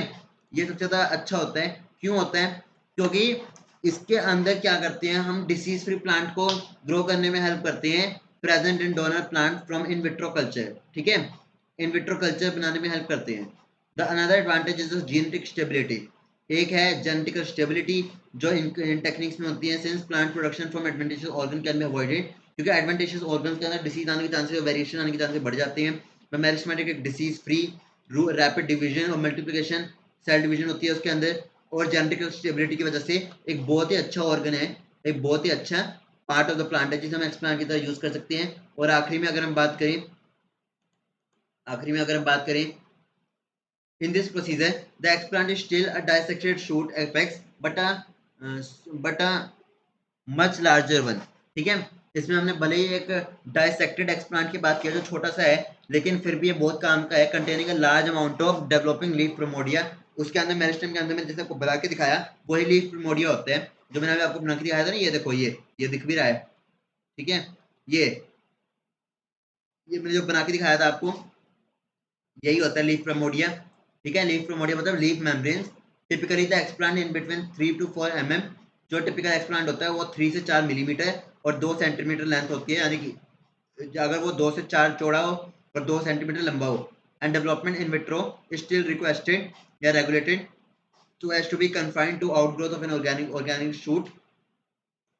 और जो डेवलपमेंट होती है वो तो इन विट्रो ही होती है, क्योंकि उसकी जो होती है मतलब रेगुलेशन हो सकती है इजीली, और उसकी जो आउटग्रोथ होती है वो कन्फाइंड होती है एक ऑर्गेनाइज शूट तक, विदाउट शूट एडवेंटेशियस प्रोपोगेशन, जब तक उसको पर्टिकुलर हार्मोन या पर्टिकुलर ग्रोथ रेगुलेटर्स प्रोवाइड न करें उसके अंदर कोई भी एडवेंटिशियस ऑर्गन्स नहीं आते, यानी कि शूट, रूट या एब्सिसिक एसिड से एम्ब्रियोज नहीं आते। This process of culturing meristem, both apically or axillary, which is free from viruses, used to obtain virus-free plant by rapid multiplication. मैं आपको बता चुका हूँ. It is also used to preserve germplasm characteristics. जो germplasm होता है यानी कि जो germ cells होते हैं और जो फर्टिलाइजेशन में यूज करते हैं, उनके अंदर जो साइटोप्लाज्म होता है वो उनके कैरेक्टर्स को प्रिजर्व करने में मदद करता है. For example banana, sugarcane और potato. Stages of meristem tissue culture क्या होती हैं? Initiation process, shoot multiplication, rooting of developed shoot, transfer of plantlet to the pots और सॉइल. ये देखो एडवांटेजेस क्या हो सकते हैं माइक्रो प्रोपगेशन के. मैं वो लिखना रह गया था, मैंने लिखा नहीं था, मुझे समझ में नहीं आया क्या आंसर लिखना है. एडवांटेजेस क्या है इसके मेन एडवांटेजेस हैं production of many plant data clone of each other. ऐसे प्रोडक्शन कर सकते हैं जो कि क्लोन और आइडेंटिकल प्लांट्स की क्लोनिंग कर सकते हैं. डिसीज फ्री प्लांट बनाने में मदद कर सकते हैं. It can have extraordinary high fecundity rates, मतलब कि वो थाउजेंड ऑफ प्रोपगेशन को इक्वली ऑफ स्प्रिंग्स को एक साथ बना सकते हैं. मतलब ये नहीं कि हमें एक की जरूरत पड़ेगी, वो एक साथ ही बहुत सारे ऑर्गेनिज्म को जन्म दे सकते हैं. Viable method of regenerating genetically modified cells और सेल आफ्टर प्रोटोप्लास्ट फ्यूजन. इसमें हम जेनेटिकल मॉडिफाइड सेल्स बनाते हैं जो कि प्रोटोप्लास्ट फ्यूजन में भी आगे जगह हेल्प करते हैं. It is useful in multiplying plants which produce seeds in economical amounts. बैठे बैठे भी थकान हो जाती है. ठीक है, थकान नहीं ऊपर. आप सबके लिए मैं कुछ भी करूंगा, जल्दी लाइक ठोक दीजिए, सब्सक्राइब कर दीजिए. 4000 के लिए नहीं बैठा हूं मैं यहाँ पे. ठीक है, चलिए. नींद भी तो कॉपी करनी पड़ती है. It is useful in multiplying plants which produces seed in uneconomical amounts. मतलब कि इसके अंदर जो सीड्स होते हैं, जो प्लांट्स होते हैं, वो क्या होते हैं? अनइकोनॉमिकल अमाउंट में होते हैं. और व्हेन प्लांट्स आर स्टेराइल और do not produce viable seeds और when seeds can't be stored. ठीक है. माइक्रो प्रोपगेशन की अगर हम बात करें, often produces more robust plants. जो माइक्रो प्रोपगेशन होती है वो और भी ज़्यादा अच्छे और वायबल प्लांट्स बनाती है, लीडिंग टू एक्सेलरेटेड ग्रोथ, जिसकी ग्रोथ बहुत ज़्यादा अच्छी होती है, similar to other plants, compare to other similar plants produced by conventional method like seeding और कटिंग. ठीक है. बाकी प्लांट्स जिन्हें हम कटिंग और सीडिंग से बनाते हैं, उन्हें हम क्या कर सकते हैं? मेरिस्टेम की मदद से जल्दी ग्रो कर सकते हैं. Some plant with very small seeding include most orchid, जिनके अंदर बहुत स्मॉल सीड्स होते हैं, उन्हें हम रायबली क्या कर सकते हैं? स्टेराइल कल्चर के साथ ग्रो कर सकते हैं. जो सीड्स होते हैं वायबल होंगे और ग्रो करेंगे जल्दी जल्दी. A greater number of plant can be produce पर स्क्वायर मीटर. पर्टिकुलर एक बहुत क्वांटिटी ऑफ प्लांट्स को हम यूज कर सकते हैं विदाउट एनी विदाउट स्क्वायर वो एज पर स्क्वायर मीटर. ठीक है. And the propagules can be stored longer, और ये बहुत लॉन्गर टाइम के लिए स्टोर कर सकते हैं, प्रायर प्रिजर्व कर सकते हैं -196 डिग्री सेल्सियस लिक्विड नाइट्रोजन में. -196 डिग्री सेल्सियस लिक्विड नाइट्रोजन में and in a smaller area. ठीक है. और स्मॉल एरिया में उनसे स्मॉल एरिया में स्टोर करना है, लार्ज एरिया में ग्रो करना है. कंफ्यूज मत होना. डिसएडवांटेजेस क्या हो सकते हैं? लेबर में up to 50 to 69% of the operating cost. Labour जो चाहिए होगा, आपको मैंने पहले बताया था कि जो लेबर कॉस्ट होगी वो बहुत कम होगी, होती भी है, लेकिन कभी कभी इसमें बहुत एक्सटेंसिव स्ट्रेस हो जाता है, एक्सटेंसिव वर्क हो जाता है, वर्कलोड, जिसमें लेबर चाहिए होती है. लेबर यानी कि इंसानों की जरूरत होती है, स्टाफ की जरूरत होती है, जिसमें 50 to 70% जो होती है ऑपरेटिंग कॉस्ट होती है. ठीक है. मतलब कि पैसे भी बहुत लगते हैं. A monoculture is produced after micropropagation. एक मोनोकल्चर चाहिए होता है माइक्रो प्रोपगेशन के लिए, leading to a lack of overall disease resilience. ठीक है. मोनोकल्चर प्रोड्यूस होता है, मतलब मोनोकल्चर मतलब एक कल्चर एक टाइम की कर सकते हैं, एक टाइम पे एक कल्चर ही हैंडल हो सकता है, बाकी सारे यानी कि एक टाइम पे 50-50 कल्चर हैंडल कर रहे हैं, नहीं. कंटेमिनेशन आने का बहुत डर रहता है. As all of progeny plant में be vulnerable to a same infection. ठीक है. जिसकी वजह से अगर हमने इन्फेक्टेड एक्सप्लांट ले लिया तो उससे हमें भी वो आगे जाके प्लांट्स को भी क्या हो सकती है? इन्फेक्शन हो सकती है. Uninfected plant sample can produce infected progeny. जो infected plant samples होंगे वो infected progeny produce कर सकती हैं. This is uncommon as the stock plants are carefully screened and vetted to prevent culturing plant infected with virus or fungus. ठीक है. पर ये ज़्यादातर इम्पॉसिबल है या फिर पॉसिबल अनकॉमन है, ऐसा होता नहीं, रेयर है, क्योंकि जब हम करते हैं तो पूरा टेस्ट करके करते हैं, और उस टेस्टिंग के थ्रू हम क्या करते हैं? उसे टेस्ट करके प्रोवाइड करते हैं कि वो डिसीज फ्री है कि नहीं है. ठीक है. No, some plants are very difficult to disinfect or fungal organism. Some plants जो होते हैं वो डिसइंफेक्ट नहीं होते, जिसकी वजह से मेरिस्टेम की बात करें, मेरिस्टेमेटिक टिश्यू की, वो इतनी जल्दी वो क्या होता है? इन्फेक्ट नहीं होता, जिसकी वजह से क्या होता है कि वो अच्छी ग्रोथ शो करते हैं. ठीक है. Sometimes plant or cultivars do not come true to type after being tissue cultured. जो प्लांट से कल्टीवेशन होती है वो इतना अच्छी नहीं प्रोड्यूस होती है as compare to other plants जो उगाए जाते हैं manually. This is often dependent on the type of explant material. ये एक्सप्लांट मटेरियल पे भी डिपेंड करता है कैसा हमने यूज़ किया है during the initiation phase and result of the age of the cell और प्रोपेगेशन लाइंस. ठीक है. जब हमने कैसे लाइंस बनाई है, यानी कि सेल लाइंस क्या होती है? हम कैसे सेल पे एक्सपेरिमेंट करके नई नई सेल डिफरेंशिएशन कर रहे हैं, उसके बेस पे हमारी इनिशिएशन कैसी हुई और हमारी एंडिंग कैसी हुई। Not all plants can be successfully tissue culture. सारे के सारे प्लांट्स को हम सक्सेसफुली टिश्यू कल्चर नहीं कर सकते, क्योंकि जो प्लांट होते हैं उनको प्रॉपर मीडियम कंडीशन की जरूरत होती है, जो कि हमें पता भी नहीं होता ठीक से कि किनको क्या जरूरत होगी।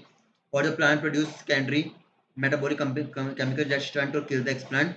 और जो प्लांट होते हैं उस रिस्पॉन्स में क्या करते हैं, कुछ ऐसे हार्मफुल केमिकल्स रिलीज करते हैं जो कि प्लांट्स के लिए किल कर सकते हैं, किलिंग हो सकते हैं। जो मैकेनिज्म होता है प्रोसेस का, वो क्या होता है, रिड्यूस ये। The major limitation in the use of micro propagation for many plant is the cost of production, sorry, the major limitation in the use of micro propagation in the plant is the cost of production ज़्यादा होती है, इसकी limitation है। For many plant the use of seeds, उसके seeds ज़्यादा होते हैं which are normally very much high, which are normally disease free, ठीक है। Many plants that the use of seed, जो सीड्स हम यूज करते हैं वो डिसीज फ्री होते हैं और गुड इन नंबर होते हैं। Readily produce plants see orthodox seeds in good number और एट लोअर कॉस्ट, ठीक है। इन्हीं कॉस्ट को हम लोअर में बना सकते हैं। कुछ एडवांटेजेस भी लिखे हुए हैं इसमें। For this reason many plant breeders do not utilize micro propagation, और इसी वजह से कि वो एक्सपेंसिव होते हैं, बहुत लेबर एक्सपेंसिव होते हैं। फॉर दिस रीजन मैंने जो स्टॉक ब्रीडर्स होते हैं वो माइक्रो प्रोपगेशन नहीं करते, because the cost is prohibitive. कुछ ही लोग ले सकते हैं इसे, वो जो अच्छे हैं, पैसे में हैं, जो मिडिल क्लास भी हो सकते हैं वो भी ले सकते हैं। अदर ब्रीडर्स यूज, जो इनके पैसे हैं वो ले सकते हैं। Other breeders use it to produce stock plant that are then used for seed multiplication. Other जो ब्रीडर्स होते हैं वो उसे सीड मल्टीप्लिकेशन के लिए यूज करते हैं। जो मैकेनिज्म होता है प्रोसेस का, वो लेबर कॉस्ट रिड्यूस कर देता है, but as proven difficult to achieve, लेकिन उसके लिए लेबर्स भी अचीव करने बहुत इंपॉर्टेंट है।